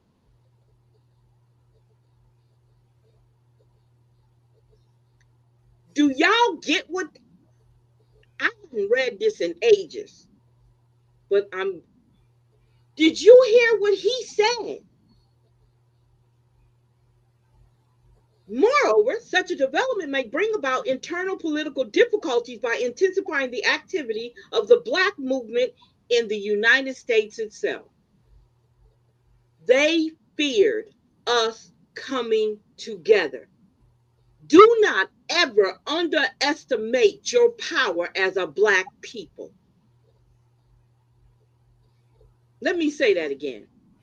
Do not underestimate the power you have as a Black people. They were so scared that they did not want us on the political realm to even sound like we were angry at being oppressed in the United States. Because if they're oppressed over in Africa and we're oppressed here, that's a revolt. And this is not even slavery. This is post-slavery. It should also be borne in mind that Black Africa is an integral part of a continent where tribal and regional discord, economic backwardness, inadequate infrastructures, drought, and famine are constant features of the scene, because that's the scene that y'all kept showing us. In conjunction with the artificial borders imposed by the former colonial powers, guerrilla warfare in Rhodesia, and widespread indignation against apartheid in South Africa. The above factors provide communist states with ample opportunity for furthering their aims. This must necessarily redound to the detriment of the U.S. political interests. They said they didn't want nobody messing with the interests they had over there. Despite all these things that were going on, we still need to get our gold. We still need to get our minerals. We still need to get that oil. Let's talk about on the economic. On the economic, Black Africa has increasingly become the outlet for U.S. exports and investment. The mineral resources of the area continue to be of great value for the normal functioning of industry in the United States and the allied countries. Everybody was biting off of Africa and still is. In 1977, the U.S. direct investment in Black Africa totaled about $1.8 billion, and exports was $2.2 billion. New prospect of substantial profits will continue to develop in the countries concerned. Despite what y'all going through, we still got to get what's ours or what we think is ours. Black Africa and the U.S. Black movement, apart from the above mentioned factors, are adverse to U.S. strategic interests. The nationalist liberation movement, y'all know the nationalist liberation movement, and Black Africa can act as a catalyst with far-reaching effects on the American Black community by stimulating its organizational consolidation and by inducing radical actions. Such a result would be likely as Zaire went the way of Angola and Mozambique, what you just talked about, Miss Summer. An occurrence of the events of 1967 and 68 would do grievous harm to U.S. prestige, especially in the view of the concern of the present administration with human rights issues. Moreover, the administration would have to take specific steps to stabilize the situation. Such steps might be misunderstood both inside and outside the United States. In order to prevent such a trend and protect U.S. national security interests, because this is not about us, okay? It's about security interests. It would appear essential to elaborate and carry out effective countermeasures. Possibility of joint action by U.S. Black and African nationalist movement. In elaborating U.S. policy toward Black Africa, due weight must be given to the fact that there are 25 million American Blacks whose roots are African. They admitted it back in 1978 that 28 million of us have roots in Africa and who consciously or subconsciously sympathizes with African nationalism. Wow. In elaborating U.S. policy toward Black Africa, the living conditions of Black population should also be taken into account. Immense advances in the field are accompanied by a long-lasting high rate of unemployment, especially among the youth, and by poverty and dissatisfaction with government social welfare standards. So they already recognize that there's a kindle for a fire to get started, because what they're doing to the Africans over there is the same thing they're doing to us here. Do you hear what they just said? Inside the United States, these actions could include protest demonstrations against our policy toward South Africa, accompanied by demand for boycotting corporations and banks which maintain links with that country. Attempts to establish a permanent Black lobby in Congress. Listen to what he's saying. A Black lobby in Congress, including activists, leftists, radical groups, and Black legislators, and reemergence of Pan-African ideals. Woo! Resumption of protest marches, recalling the days of Martin Luther King, renewal of the extremist national ideal of establishing an African republic on American soil. Finally, leftist radical elements of the Black community could resume extremist actions in the style of the defunct Black Panther Party. Internationally, damage could be done to the United States by coordinating activity of African states designed to condemn U.S. policy towards South Africa and initiate discussions on the U.S. racial issue at the United Nations, where the African representation constitutes a powerful bloc with about 1/3 of all the votes. Do you guys hear what I'm saying?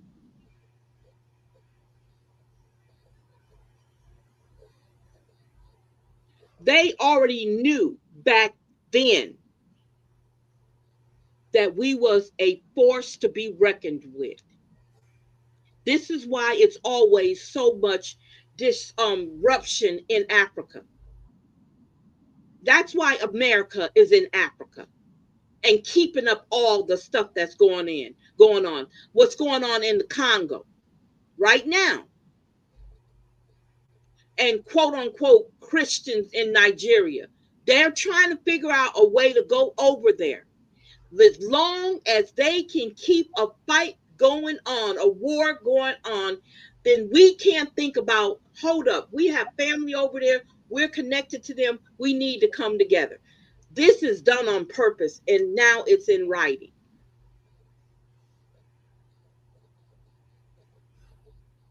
A menace to U.S. economic interest, though not a critical one, could be posed by a boycott by Black African states against American companies which maintain contact with South Africa and Rhodesia. If the ideal of economic assistance to Black Americans shared by some African regimes could be realized by their placing orders in the United States, mainly with companies owned by Blacks, they could gain a limited influence on the U.S. Black community.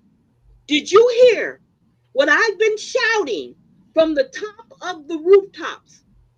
This is a fear they had back then of us shopping with each other. This is why integration was important. Let me read that again so y'all can hear what I'm saying.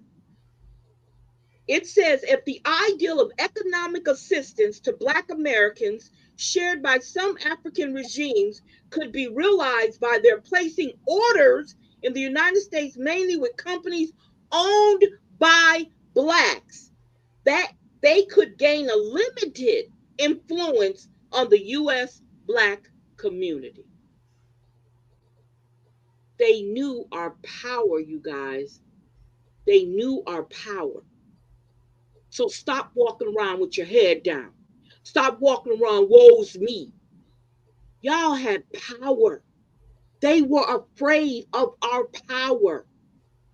In above context, we must evade the possibility, however remote, that Black Americans interested in African affairs may refocus their attention on the Arab-Israeli conflict. Taking into account that African descent of American Blacks, it is reasonable to anticipate that their sympathies would lie with the Arabs, who are closer to them in spirit, in some case related to them by blood.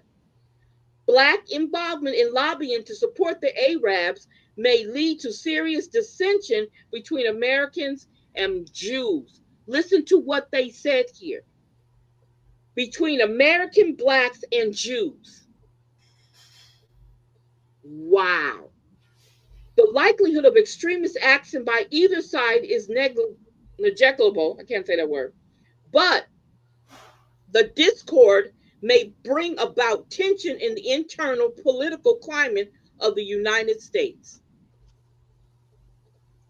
So they're talking about political options. The context of long-term strategy, the United States cannot afford a radical change in the fundamentals of African policy, which is designed for maximum protection of national security. In the present case, emphasis is laid on the importance of Black Africa for U.S. political, economic, and military interests. Did you hear what he said? Basically, we don't give a fuck about the people, excuse my language. This is about our political interests and our military interests. This is the recommendation. In weighing the range of U.S. interests in Black Africa, basic recommendations arranged without intent to imply priority. Specific steps should be taken with the help of appropriate government agencies to inhibit coordinated activity of the Black movement in the United States. Prevent us from having a Black movement. I want y'all to put that in your head.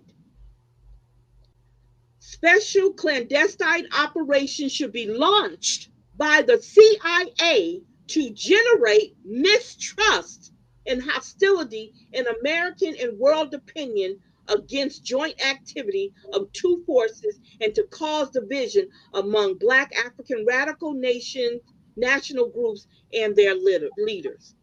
Let me read that again, y'all, because I want you to hear. This is our America. Let me say that again. This is our America. Specific steps. No, I'm sorry. Special clandestine operations should be launched by the CIA to generate mistrust and hostility in American and world opinion against joint activity of two forces and to cause division among Black African radical national groups and their leaders. Isn't that what they did to the Black Panther Party?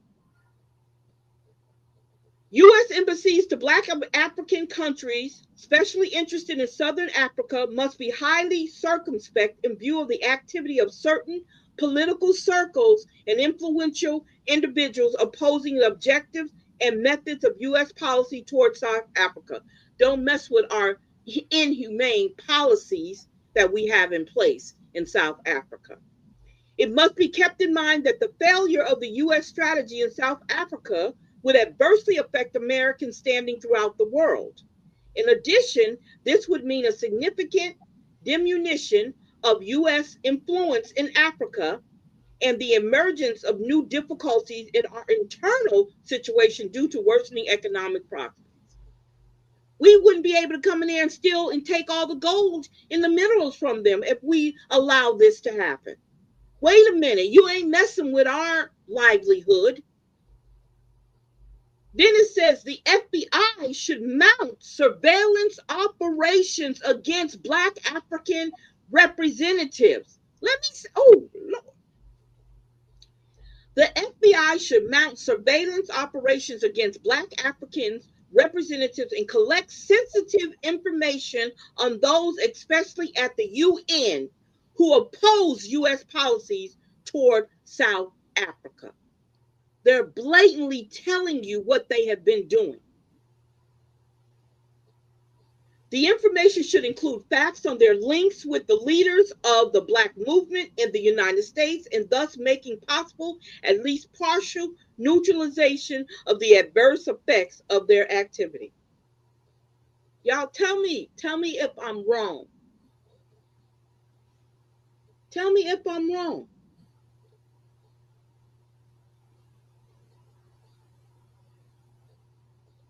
This was back in 1978. What's different in 2024, y'all? I mean, 2025. What's different? Tell me what's different. And I'm not talking about on the international scale. I'm talking about on our United States scale. What's different? Why do you think they don't want a lot of Africans in America? Why? You don't think those people that's coming through here are not surveilled? Do you? Oh, well, they're not legal. You don't think they're not surveilled? You don't think that their employees are reporting back to the federal government about their employees? I mean, the employer is not reporting back to their to their government of who they have as Africans that's working in the United States? Y'all don't think that's happening in 2025? This doesn't change a thing. And you notice how Africans, not all of them, but you notice how some of them don't like us and won't have anything to do with us? Do you think that's done by design? Because they already told us they show them the bad part of us. So when they come over here, they already have a preconceived prejudice against us. So the division is already there when they get off the plane. It started in Africa. So there's no way that we can get together and work some things out.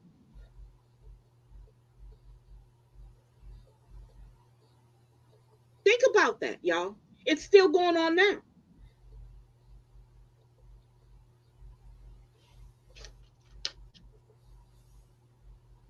I'm gonna leave it right there. I just wanted to share that with you when I saw that. Okay, just one more thing. Let me see something right here. I'm sorry. The range of policy options. I want to talk about this real quick.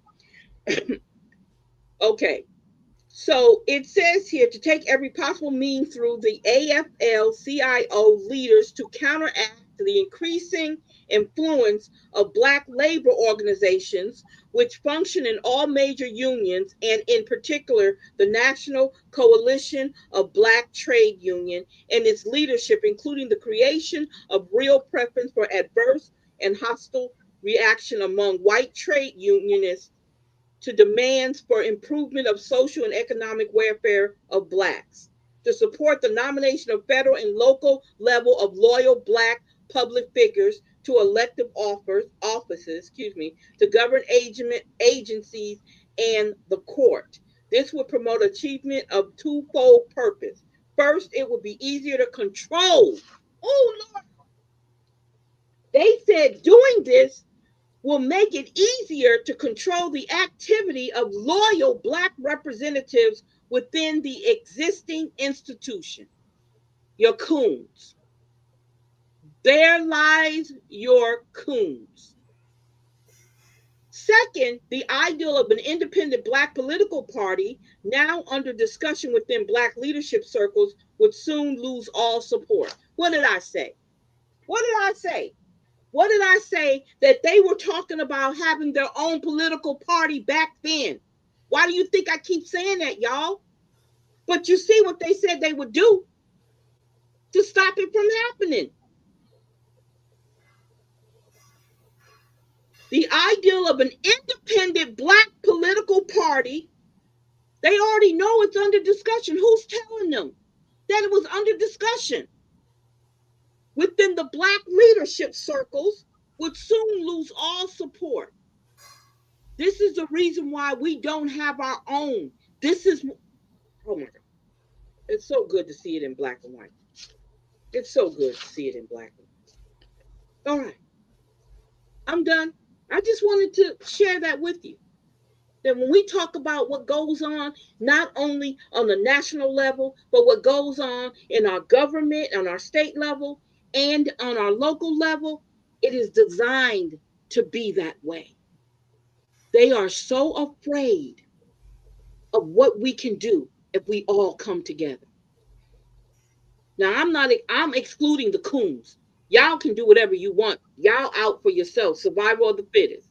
But I'm talking about strong Black people who recognize their power and not afraid to sacrifice it to get your people what you want.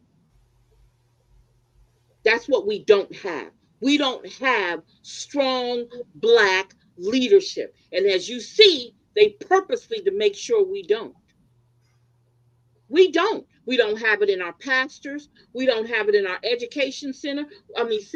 We don't have it in our political party. We don't have it on the local level. We don't even have it on the national level. We don't have a Black, strong political leader. We don't. Or public figurehead. We don't. And this right here, this document is Exhibit 10 of the U.S. Supreme Court case number 00958, National Security Memorandum number 46, Black Africa and the U.S. Black Movement. What's changed since 1978? What Black political party do we have since 1978? If it wasn't a serious problem, they would have never put this together. They were scared back then. Because you got to remember, this is not far from the 60s. And they were radicalizing over in South Africa because, they were going through the apartheid. It wouldn't have been nothing for us to come together. But do you see what they tried to do or was attempting to do? All right.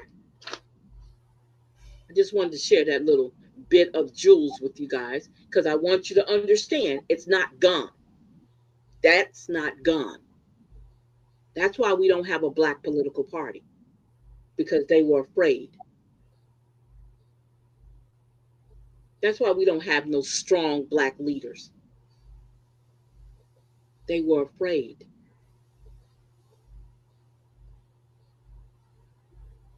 So that white supremacy bullcrap that we are afraid of, oh, I can't do this, oh, I can't do that. They were more afraid of us than we are of them. But we walk around with our heads down and feel defeated when they were planning to keep us from talking to our family members and our ancestors in Africa. Because they admitted in there, it's 24, at the time it was 24 million of us that we had connection to Africa.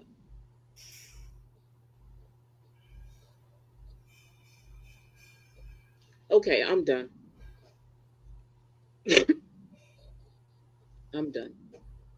So let me find some videos real quick here. So what you think about that, Tavar? What you think? Tavares? Oh, you on in the other side of the house. That's rude. That is very rude. Y'all give me some time. I'm trying to get this. Let me go. Let me get this. Let me see.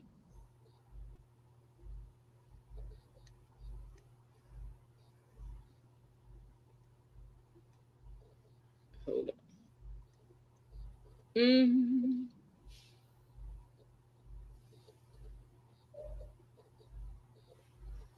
I think it's this one. Let's see.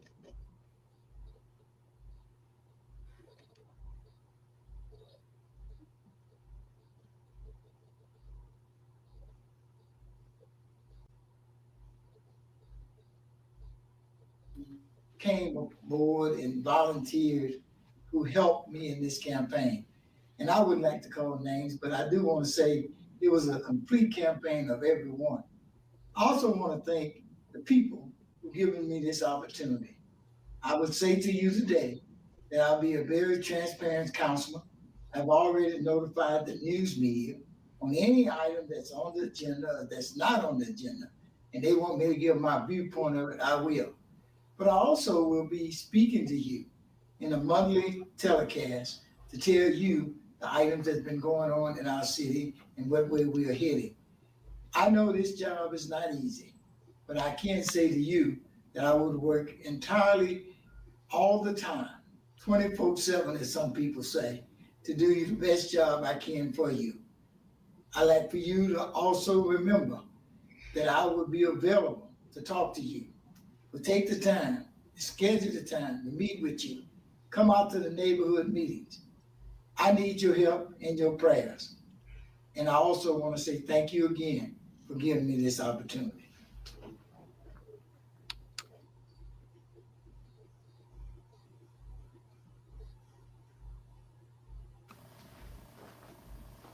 You can reach me at the City Council office at 318-449-5048, or you can reach me at Facebook or Twitter at Joe Fuller LA.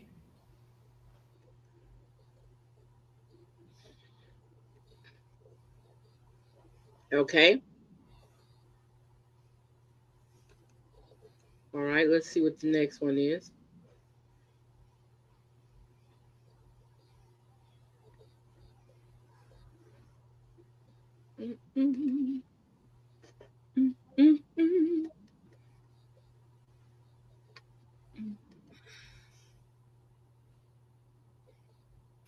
Oh, Here we go. This the one. Hold up. Hold up. This is the interview I was telling you about with Stephen Maxwell when he called himself wanting to interview Mr. Fuller about the Weiss and Goldring building.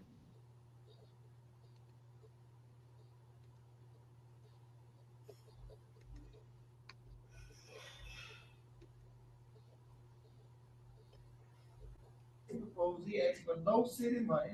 We would just take the building over. I wrote a letter to the mayor asking him not to accept the donation, go with Mr. Smith, and that way the city wouldn't spend any money. I currently got on the council agenda, the next council meeting, 2 items. To declare the Weiss and Goldring building a surplus and to go out for proposals again. The citizens of Alexandria, we cannot afford. He said he's spending $140,000. We shouldn't even have to spend $140,000. Now he claimed that I'm saying he's just spending money. I am saying he's spending money that we shouldn't spend. Now, if we don't continue to work on that Weiss and Goldring building, I want the public to watch the numbers. That $140,000 is just a start. But whenever you go on Facebook and say $650,000 that they are spending it quote for quote, but they're actually not. They're spending about $500,000 less. That's being accurate. Well, my thing is, you got to look at it this way. First of all, we shouldn't be spending anything. Now, my numbers on there was that for us to go in there and renovate the building to the status that to get it in position for a proposal for somebody, we got the tower got to be removed. There's a lot more work got to be done. So now, for him to come out and say, well, I'm saying he's gonna spend, let's just keep up with the numbers. But my thing is, we should stop. I'm requesting the council to take action. Because what the mayor does, he go out and tell people, well, the council authorized this. Yeah, they authorized it once he sent in a fact sheet requesting it. But as a councilman, I wasn't brought up here to go along with the status quo. I want to go back to Mr. Smith, who I talked to this morning. He didn't even get a call of what they intended was. The man is willing to come spend his own money on that building. Why aren't we doing that? So we won't even have to have the point of order of $650,000 or $140,000. If he would have followed the proposal like he should have, he put out a request. This man come in and say he want no city money, none.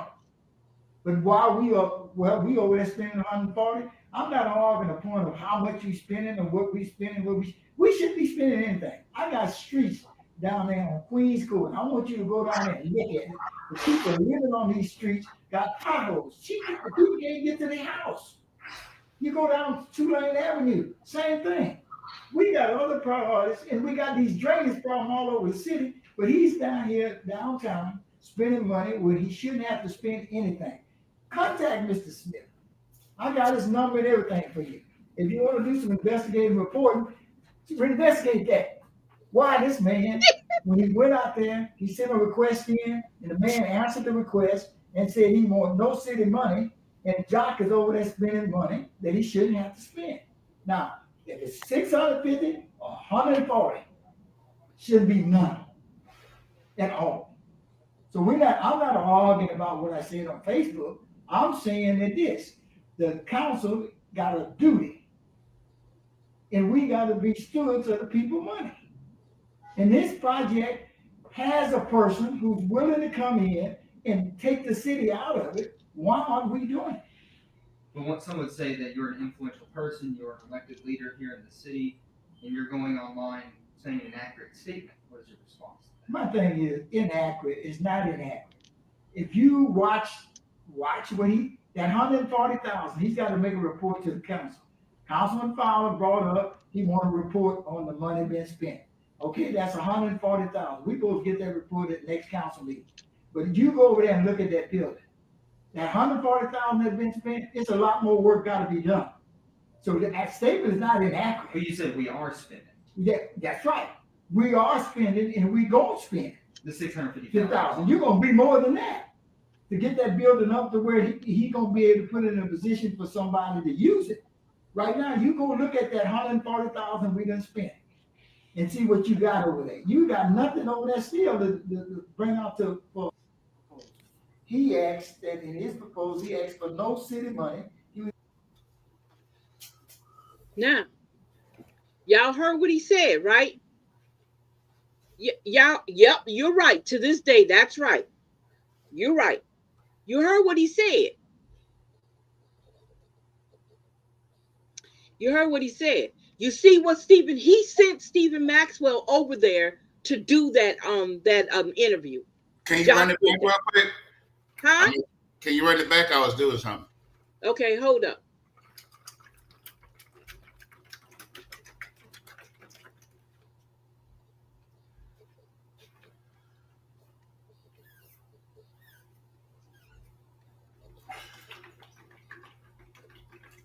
Just take the building over.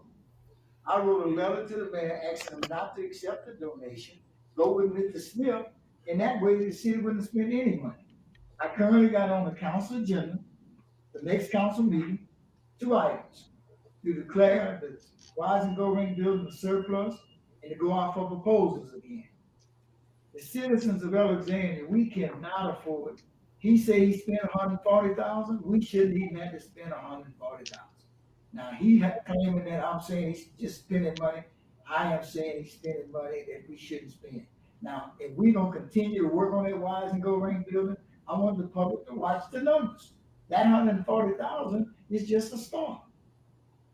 But whenever you go on Facebook and say $650,000 that they are spending it quote for quote, but they're actually not. They're spending about $500,000 less. That's being accurate. Well, my thing is you got to look at it this way.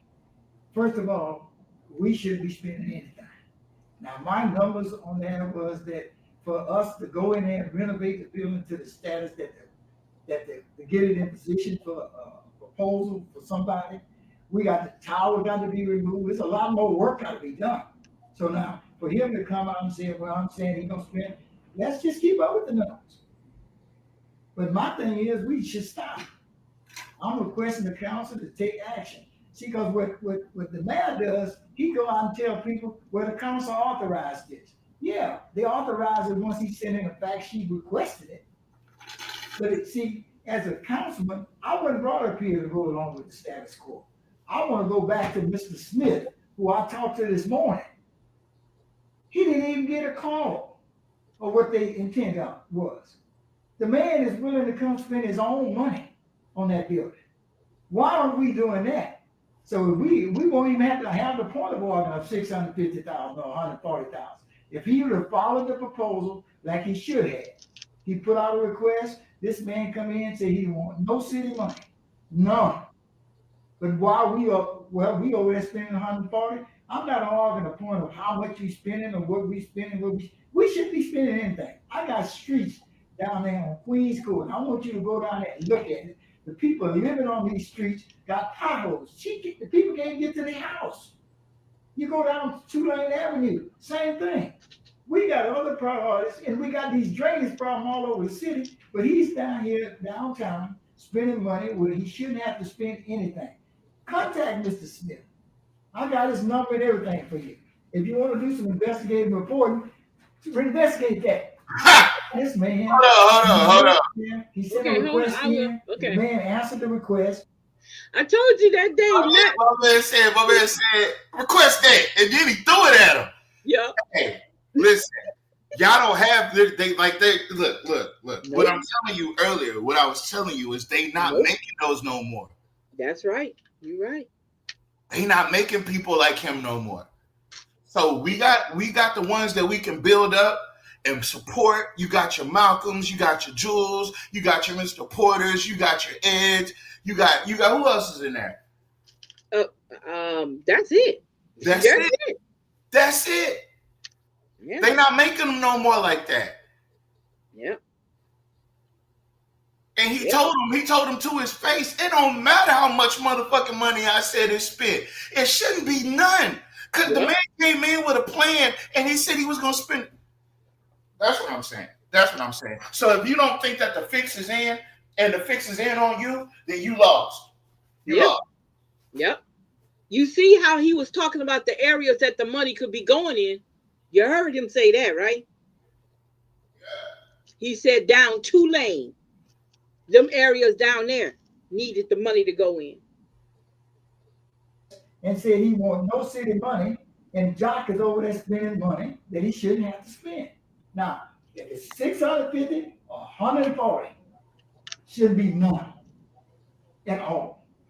So I'm not arguing about what I said on Facebook. I'm saying that the council got a duty, and we got to be stewards of the people's money. And this project has a person who's willing to come in and take the city out of it. Why aren't we doing it? But some would say that you're an influential person, you're an elected leader here in the city, and you're going online saying an accurate statement. What is your response to that? My thing is inaccurate. You hear Stephen Maxwell? Let me tell you what he did, right? It doesn't matter what he said on Facebook. What is he saying in that city council meeting? That's right. That's right. That's right. You're trying to hold, you know what? The beautiful thing about it is, Stephen Maxwell, let me pull that shit up. If nobody's seen Stephen Maxwell page lately, he was over at Century Drugs getting lunch the other day. And he decided that he saw a book that he could not resist getting, right? Guess what it was? How I Became John Wayne. And John Wayne was racist. Racist as the fuck. Excuse my language. Yep. So these are the people. Listen, what frustrates me the most out of all this racist shit is when when they're doing it to you in your face, right? You don't say anything. You don't do anything. When they show you who they are, people are like, maybe, it was just a bad light. Or like they're doing with this whole Charlie Kirk thing. You just took them out of context. Yep. You can't take racism out of context. You can't. When it's blatant. You're just too sensitive about race. You're always bringing up race. You know what I'm bringing up? I'm bringing up the facts. And if the facts look racist to you, or if the facts are racist to me and they don't look racist to you, maybe you're a racist. Maybe. Let's see. And they still need money right now, today. Nothing has been fixed. I'm sure. How old is this video? I don't know. Check the date. Check the date. It's on there. Oh, hold up. I'm sorry. Give me a second. I don't know, Tavares. I know it had to be. He was at the time. He was the city councilman at large. Hold on.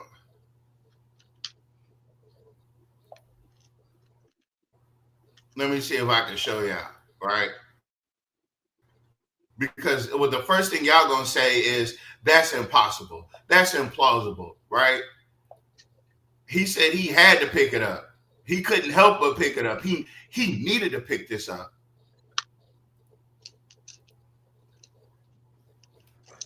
And it's sad that our black older men sit up and watch John Wayne. When John Wayne couldn't stand black people.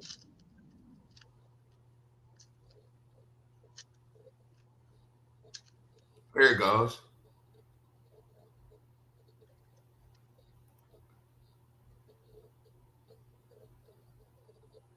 Hold on. I gotta move you real quick.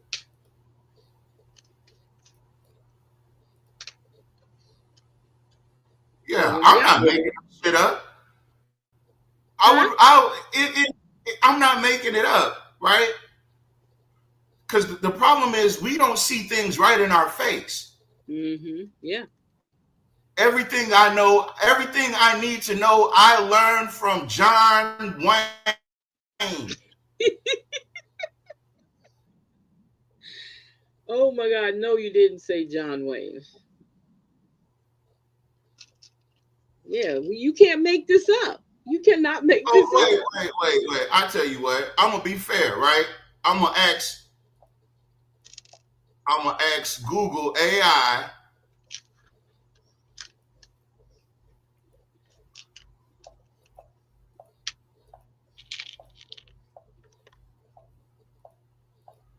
Was John Wayne racist?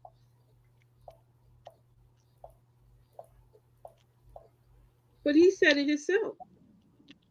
He didn't deny it.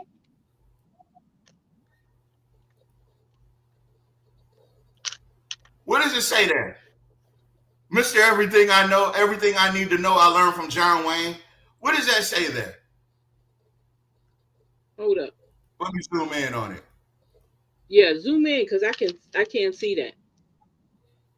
The actor John Wayne has been widely criticized for racist comments he made in a 1971 Playboy magazine interview, where he also made bigoted remarks about Native Americans and LGBTQ people.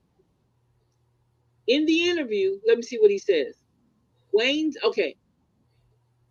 expressed his belief in white supremacy, stating he wouldn't give leadership positions to Black people until they were educated to a point of responsibility. What the heck? He also dismissed feeling guilty about the enslavement of past generations of Black people. Regarding Native Americans, Wayne defended the taking of their land, arguing was necessary for the survival of those who needed it, and claimed Native Americans were selfish for trying to keep it. He also made a derogatory comment about the film Midnight Cowboy, and he used a gay slur to describe their characters. Wayne's remarks have led to calls for removing his name from public places. In 2020, Democratic Party of Orange County advocated for removing his name from the local airport. The University of Southern California also removed a Wayne exhibit that year following a students protesting. California lawmakers previously rejected a John Wayne Day proposal in 2016 because of his comments.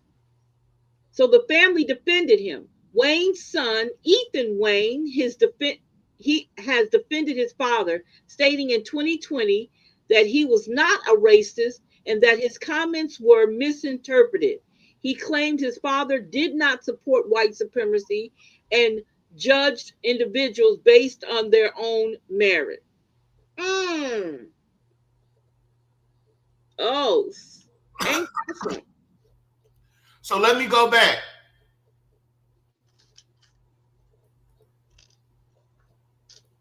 That's interesting.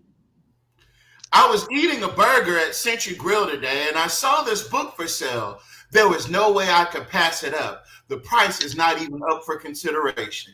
Hashtag John Wayne. That's interesting. That's who's giving this interview. Yep. To Mr. Fuller.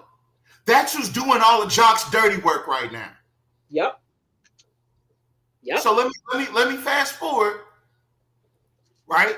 What did he say at the top? What was John Wayne's views on Black leadership? What did he say? He said he wouldn't give leadership position to Black people until they were educated to a point of responsibility. What the hell? And he also dismissed feeling guilty about the enslavement. Yep. Mm-hmm. Yep. I'm not here to tell y'all people are racist. I'm just here to point you in the right direction. Duh. Now, if you can pull up that video and play the last little part for me again. And now you got some context as to why Stephen Maxwell says that Jock Williams is godfather or grandfather, whatever the fuck you call it. Weird ass. Hold up. Oh, shoot, I came out of it. Give me a second.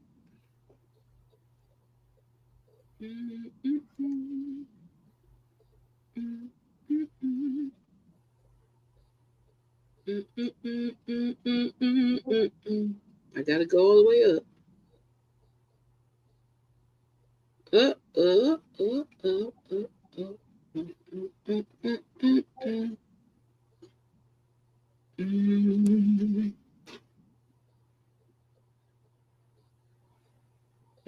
oh, that's not it.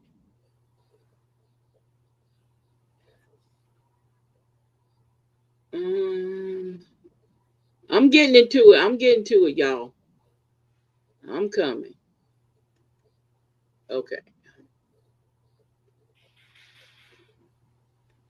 Okay, hold up. I'm bringing her in. I'm bringing her in. Now go to the last part. Is that what you said? Hello? Okay. Get on my nerve. Tulane Avenue, same thing. We got other priorities, and we got these drainage problems all over the city, but he's down here downtown spending money where he shouldn't have to spend anything. Contact Mr. Smith. I got his number and everything for you. If you want to do some investigative reporting, investigate that. Why this man, when he went out there, he sent a request in, the man answered the request and said he wants no city money, and Jock is over there spending money that he shouldn't have to spend. Now, if it's 650 or 140, shouldn't be none at all. Wait. I'm not arguing about what I said on Facebook. What? So, do you see Villard being pressed about anything? Nope. Do you see Stephen Maxwell and Jim Villard face asking him some questions about the state of the city or what the city could be doing? Nope. Was he doing it at this time? Because we were following at that time. Yep. Nope. Okay, has he questioned any other white council person to this degree? Nope. Not at all. I just want you to go back to what John Wayne said about black leadership. Yeah, because that's the way Jock feels. Yep. That's the reason Jock used Reddix like a little trick. He used you. I used you, trick. Yep. Yep. That's that. Look, they don't. Hey, Mr. Fuller was a G. Ain't no way you gonna tell me that you came in here to I came in here to interview you, and I'm asking you questions, and when you answer the question, you throw the paper at me. Because he knew it was Mr. Porter knew it. Mr. Fuller knew what he was doing. When he called me and told me that he Channel 5 want to interview Stephen, want to interview me. I said, okay, I'll be there. But the one thing he didn't count on, he thought that he was gonna be in there by himself. Yeah, he wasn't there. I told you that's when he said what he said to me about his degree. What did he say? He said to me, he acted like he didn't know who I was. And so I told him, he said, so you're his videographer? He said, so you do this for a living? I said, no, I do it for fun. It's a hobby for me.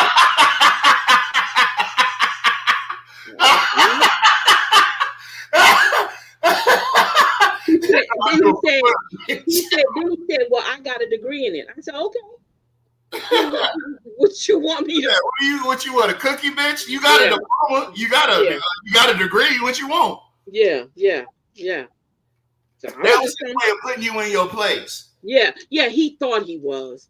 Yeah. He thought he was. Man, I'm trying to tell you what I already know. The only reason Stephen Maxwell is back in Alexandria is because of Jock is not getting covered the way he wants to get covered on KLAB. Yep. That's the only reason they brought Stephen Maxwell back. Yep. And we going into an election cycle. That's why Stephen is posting more. I mean, that post was just the other day. These are dog whistles. And I'm not saying I'm a professional, like I can hear the dog whistles. It's just, you can see it. You can see it. Check this out. Look at how they treat, and I'm not even an Urban Cast advocate, right? But I am an advocate for free press, right? Look at the way they're trying to isolate Urban Cast. They're trying to make sure that nobody takes them serious. Urban Cast has been known not to say favorable things about Jock Roy. So what does Urban Cast do? they don't have any. I don't think they have any real sponsorship right now. I don't know if they do or not. I don't know. But guess who does? Sinmar Broadcasting does. No, Stephen Maxwell does. No, Sinmar Broadcasting is a part of it. But Yeah. Stephen Maxwell personally, his page is personally sponsored by these different weird ass law firms around Alexandria. Mm-hmm. Because they're told to sponsor him. Look, man, you come back, I'll have your back, man. You come back, we'll look, man. You come back here, man. I will give you a job at the radio, right? We can get you paid over there, and then you can do your online thing. We'll help you do that. We'll boost it. You know, we'll do the advertising for you. You don't have to worry about any of that, man. I just need you to come back, man. I'm having a hard damn time. These black folks are giving me shit every damn day. It's Jack Kenton. It's goddamn Salita McCall and her fucking son. I can't even keep him in jail. Put him in jail. He was out in 20 hours. You know, I thought these people were broke. Where the fuck are they getting their money from? None of your business, bitch. Sorry. Yeah. But they don't look at black folks as educated. Yep. They sure don't. That's why he chose Reddix to do the restore. He knows Reddix is dumb as a box of crayons. That's right. And he don't have no respect for people who and that's the thing about it. That man has no respect for anybody. No black person he don't. Unless he can use them. Yeah, unless he's using them. Yeah. And he really don't respect them then. He just using them. I used you, trick. I got that from Nat. I wish Nat was on here because he could say it better than I can. I used you. You just a toy to me. yeah. You're just a toy to me. Yeah. All right. So I done cooked my roux. I done browned it. I done cooked the chicken and the rice. That's what I was doing. I'm finna go make my tea now. But I was listening. You just can't hear me from where I'm at. yeah, because you was in the back of the house. I know. I heard you. But look. And so I love that. And it was just raw footage. It wasn't nothing I was going to use, but he wanted me to have it on, what's the name? He wanted to make sure I recorded it. Well, actually, he dropped that interview. We dropped that interview before Stephen Maxwell could. So maybe Stephen is still mad at you about that. Because I think we damn near went, didn't you go live with that? Or did you just record it? I can't remember because it's been so long ago, but yeah. If you were like, his whole mission was to come over there and interview Mr. Fuller with these whole bunch of got you moments and then edit it up and put it on LAB. But you had the raw footage. You can't do all that. Yep. And then you posted the raw footage to his page. So yeah, he couldn't do everything that he wanted to.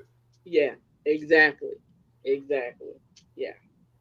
Sometimes, you gotta be. See, they thought he was gonna get Mr. Fuller by himself. That's what he thought. He didn't expect for me to be in there. I'm telling you, he wasn't expecting to see me. And Mr. Fuller had went and took the phone call with the man he's talking about, Mr. Smith, and that's how me and him had that conversation in there, because Mr. Fuller was on the phone with Mr. Smith. And explain to who people Mr. Smith is. Okay, so Mr. Smith was the guy who wanted to buy Whites and Gold Ring. And he said they don't have to do anything. We'll do everything. We'll do the cleaning and the asbestos out. We'll spend our money. We don't need y'all money. We don't need nothing from you. And that was what the proposal said.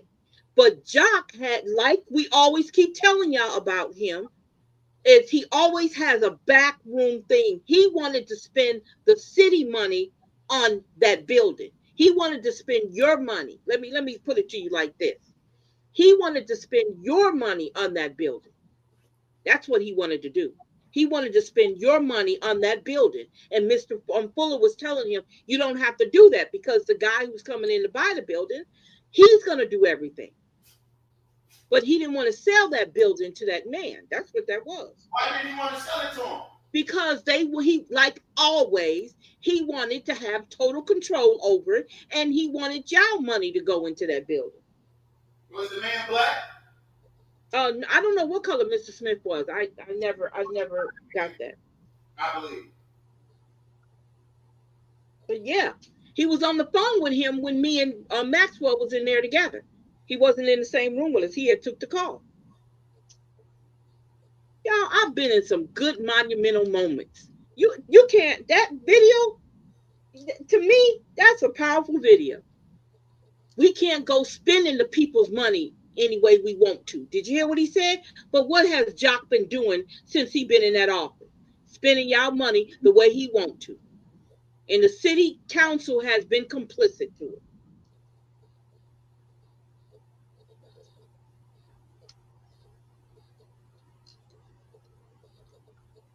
When we say something, when anything nefarious happens in your city government, you can guarantee Jock is behind it. But y'all put him back in there again. He'll get another chance to keep raping y'all. And I'm sorry to say it in that way. When I'm saying rape, I'm talking about stealing from you. Now, he didn't have a problem with spending $140,000 of y'all money. Now, what's the name was trying to be smart, talking about the semantics of the $650,000. Well, it's going to cost more than that to do that building. And that's what he was basically telling him. But he was trying to catch him up. That's what he was trying to do. You got to get up early in the morning. And sometimes you need to plan at night. I'm just saying. You weren't going to get Mr. Fuller like that. You're lucky Mr. Fuller didn't cuss at him.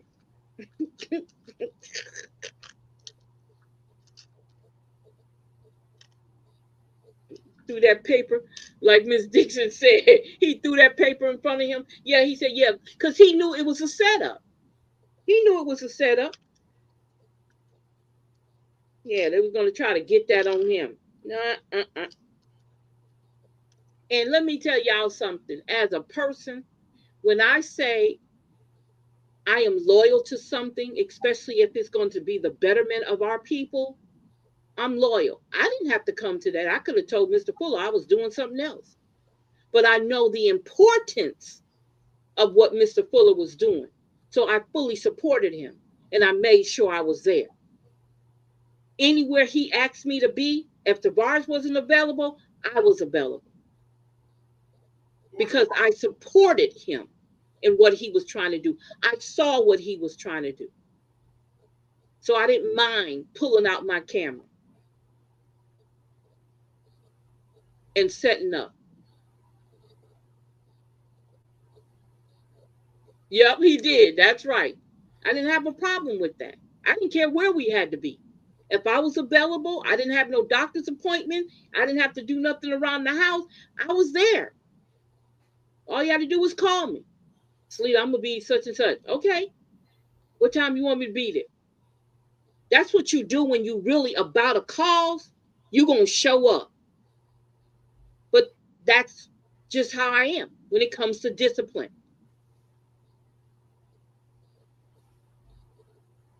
And when you believe in something, you're going to do all you can to make that thing come true or help it. You're going to put your all in it. We do it every day to jobs that hate our guts, but we won't do it for our community. Well, I don't get nothing out of the community. You get out with what you put into the community is what you get out of the community. Well, they don't pay me. Me volunteering my time, it's different. I can be at a job that don't hate me, but it pays my bill. You got to remember the mentality of us. Well, that might be our shortcoming. Yeah. Yeah. Yeah. You know, we'll come up with everything. We will definitely come up with everything. But I don't mind doing that. That's why I don't mind doing the city council meetings. I don't mind doing that. I'm at the retirement age. I go where I want, come back when I want to, and I will get up and talk in front of people if I have to. Like I'm going to do December 2nd, if I'm still here. Look, wait a minute, let me say, if Trey Gist asks me, so when I get up there, I'm gonna say Trey Gist. I ain't even gonna call him. I ain't giving him no Mr. or nothing. Hey, Trey Gist, my name is Salita McCall. I saw that you were asking what my name was. I'm a loudmouth. I would say, hey Trey, what's up, T-Ray? Hey Trey, you wanted to know what my name is? My name is Salita McCall. You should know me. You pointed at me, and I told you not to point at me.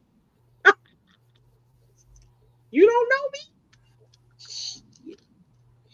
The reason why he did that, because I basically told him what they did by violating their own homeroom charter. That bothered him because his daddy authored that homeroom charter.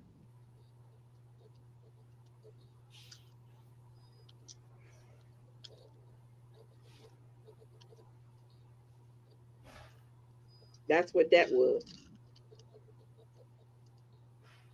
Yeah. Maybe you should bring that up at the meeting. What does your father think about this violation? Wait a minute, y'all getting personal. No, didn't your father author this? Your daddy wrote these rules. Yeah. What do you think about him about having you break them? Yeah, yeah. Say, hey Trey, didn't your father author the homeroom charter? You got another Mr. Fuller video? Let me see. Hold up. Let me see. Let me think. Yeah, our videos are all. You know what? Let me see if I can find one on his page. Give me a second, y'all. I can go right here. Let's see. We'll play one more and then we'll let everybody go because I don't want to keep everybody langing. It's almost 12 o'clock. Hold up.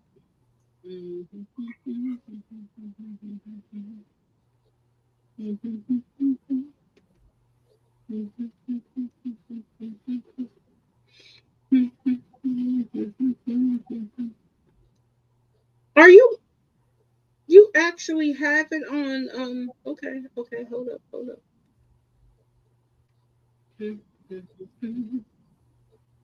We showed that one.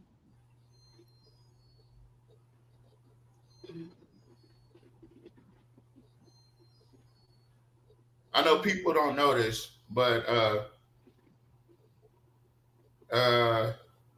people don't know this, but Alexandra O'Neal was actually supposed to be the original frontman for The Time. Oh, yeah. What happened? But it was Alexandra O'Neal. Once Prince came to him with the idea, Alexandra O'Neal wanted more. He wanted more everything. He said he needed a big fine house and he needed a house with a swimming pool. And yeah, so Prince was like, yeah, no, I'm going to holler at Morris. So originally Morris Day was just supposed to be the drummer. Uh-huh. And he was like, no, you should be the front man. He said, well, I can't sing. He said, no, don't worry about any of that. So they got the guy to do the drummer for The Time and Morris Day. That's when Morris Day became Morris Day and The Time. All because they grew up together. All because Alexandra O'Neal was being greedy. You're fake, baby. Then if you ever listen to Alexandra O'Neal and Prince's music, that's what you call the Minneapolis sound. Because at one point, Minneapolis had an actual sound in the pop music. Now, what does that have to do with anything else that we're talking about? Absolutely nothing. I was just biding time. That's all. Yeah, but that's one of my favorite stories because what would The Time would look like if Alexandra O'Neal was the front man? Hey, did we show the one where he said he got his broom? We didn't show the one with him with the broom. No, you got to do the one where he at the utility office. That's what I'm talking about. I got it. Hold up. I got it. Hold up.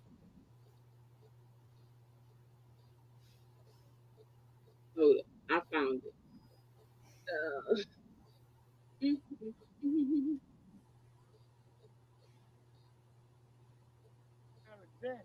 Is to grow with people who understand what's going on in our city.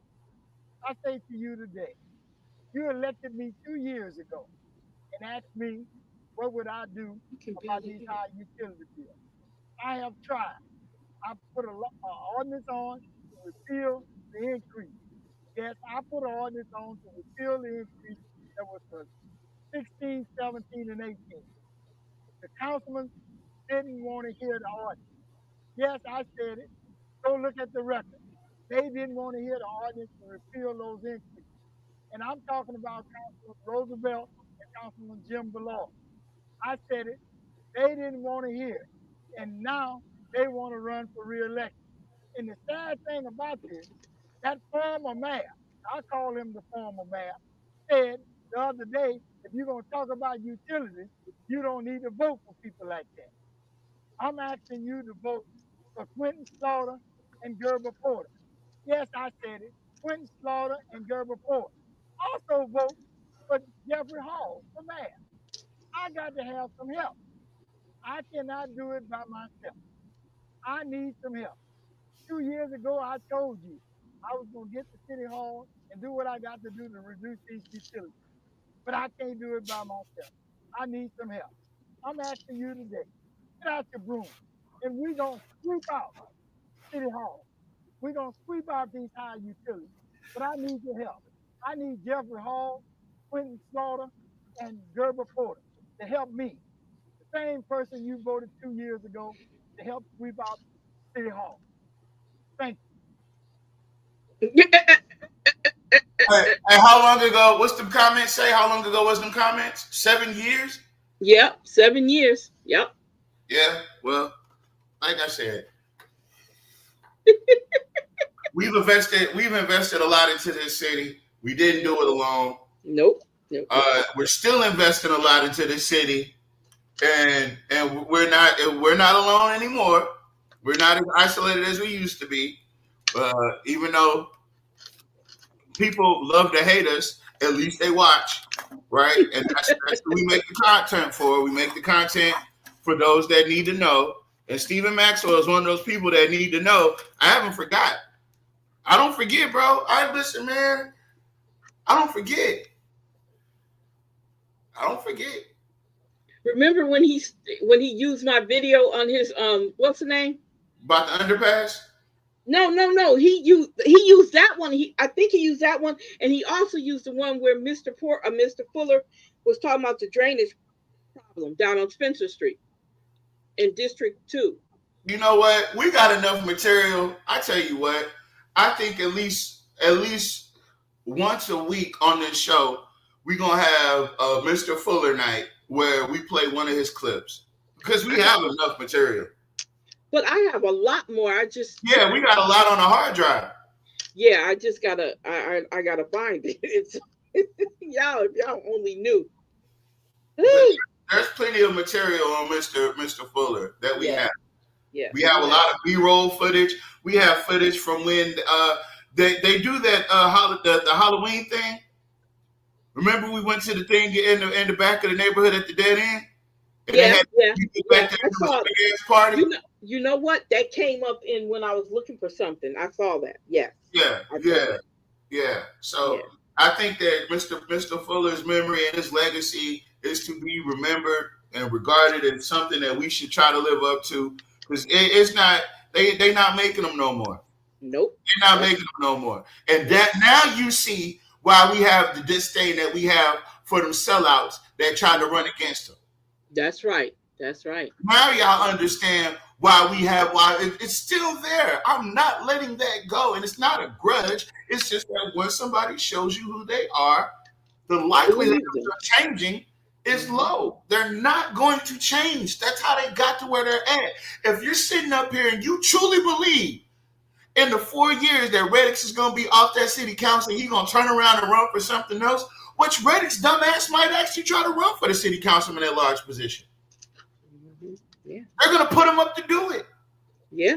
Yep. Yeah. Then they know he's not qualified. That's why they like him so much. But like I said, we need to be doing our due diligence. We need to be trying to raise up and support these people that have been doing the work.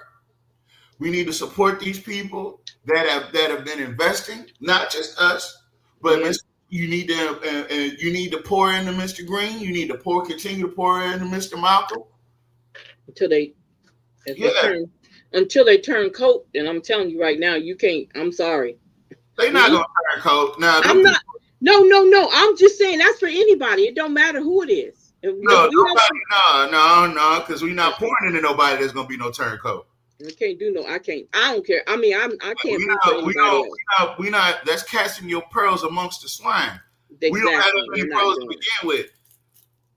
You said we ain't got that many. We ain't got that many pearls to begin with. So we know who's who. Yeah. We know you can tell who you. Come on now. With the election of 2 more people, if Mr. Fuller and Mr. Porter came back around, we would have the old city council back. Yep. Oh man, he could not. He would be trying to get out of that office so quick. He wouldn't try to get out of that office. He'd be trying to railroad him every chance he got. No, he would be getting out that office. That's why he ran the first time. And that's why he ran away the first time. That's what I'm saying. He ran it. So yeah. Tomorrow is the memorial. Tomorrow is a funeral. I said memorial, but it's actually the funeral. Okay. Well, at 1 o'clock at New Birth Missionary Baptist Church on Enterprise. Okay. Yeah. All right. I'm gonna try to make that. Well, yeah. So, for those of y'all that can make it, please come out, support the family. Know that Mr. Fuller was a friend of ours. Was family to us, is family to us. His family is family to us, and so I want everybody to keep in mind, keep them people in your prayers. If you know that we taking it tough, just imagine how they taking it. So keep them people in your prayers, and that's pretty much. I could put a pin on that. Decent show. Pretty good. Okay, so you guys, thank you so much for hanging out with us here on the Can Be Frank show. I want you guys to enjoy your weekend. Stay safe, stay vigilant, keep your head on a swivel. Okay, so I want to thank Miss Dixon. I want to thank Miss Hall. I want to thank Miss Battles. I want to thank Mr. Turner. I want to thank, let's see who else came out and hung out with us today. Mr. Mercer. Thank you, Mr. Mercer, for hanging out.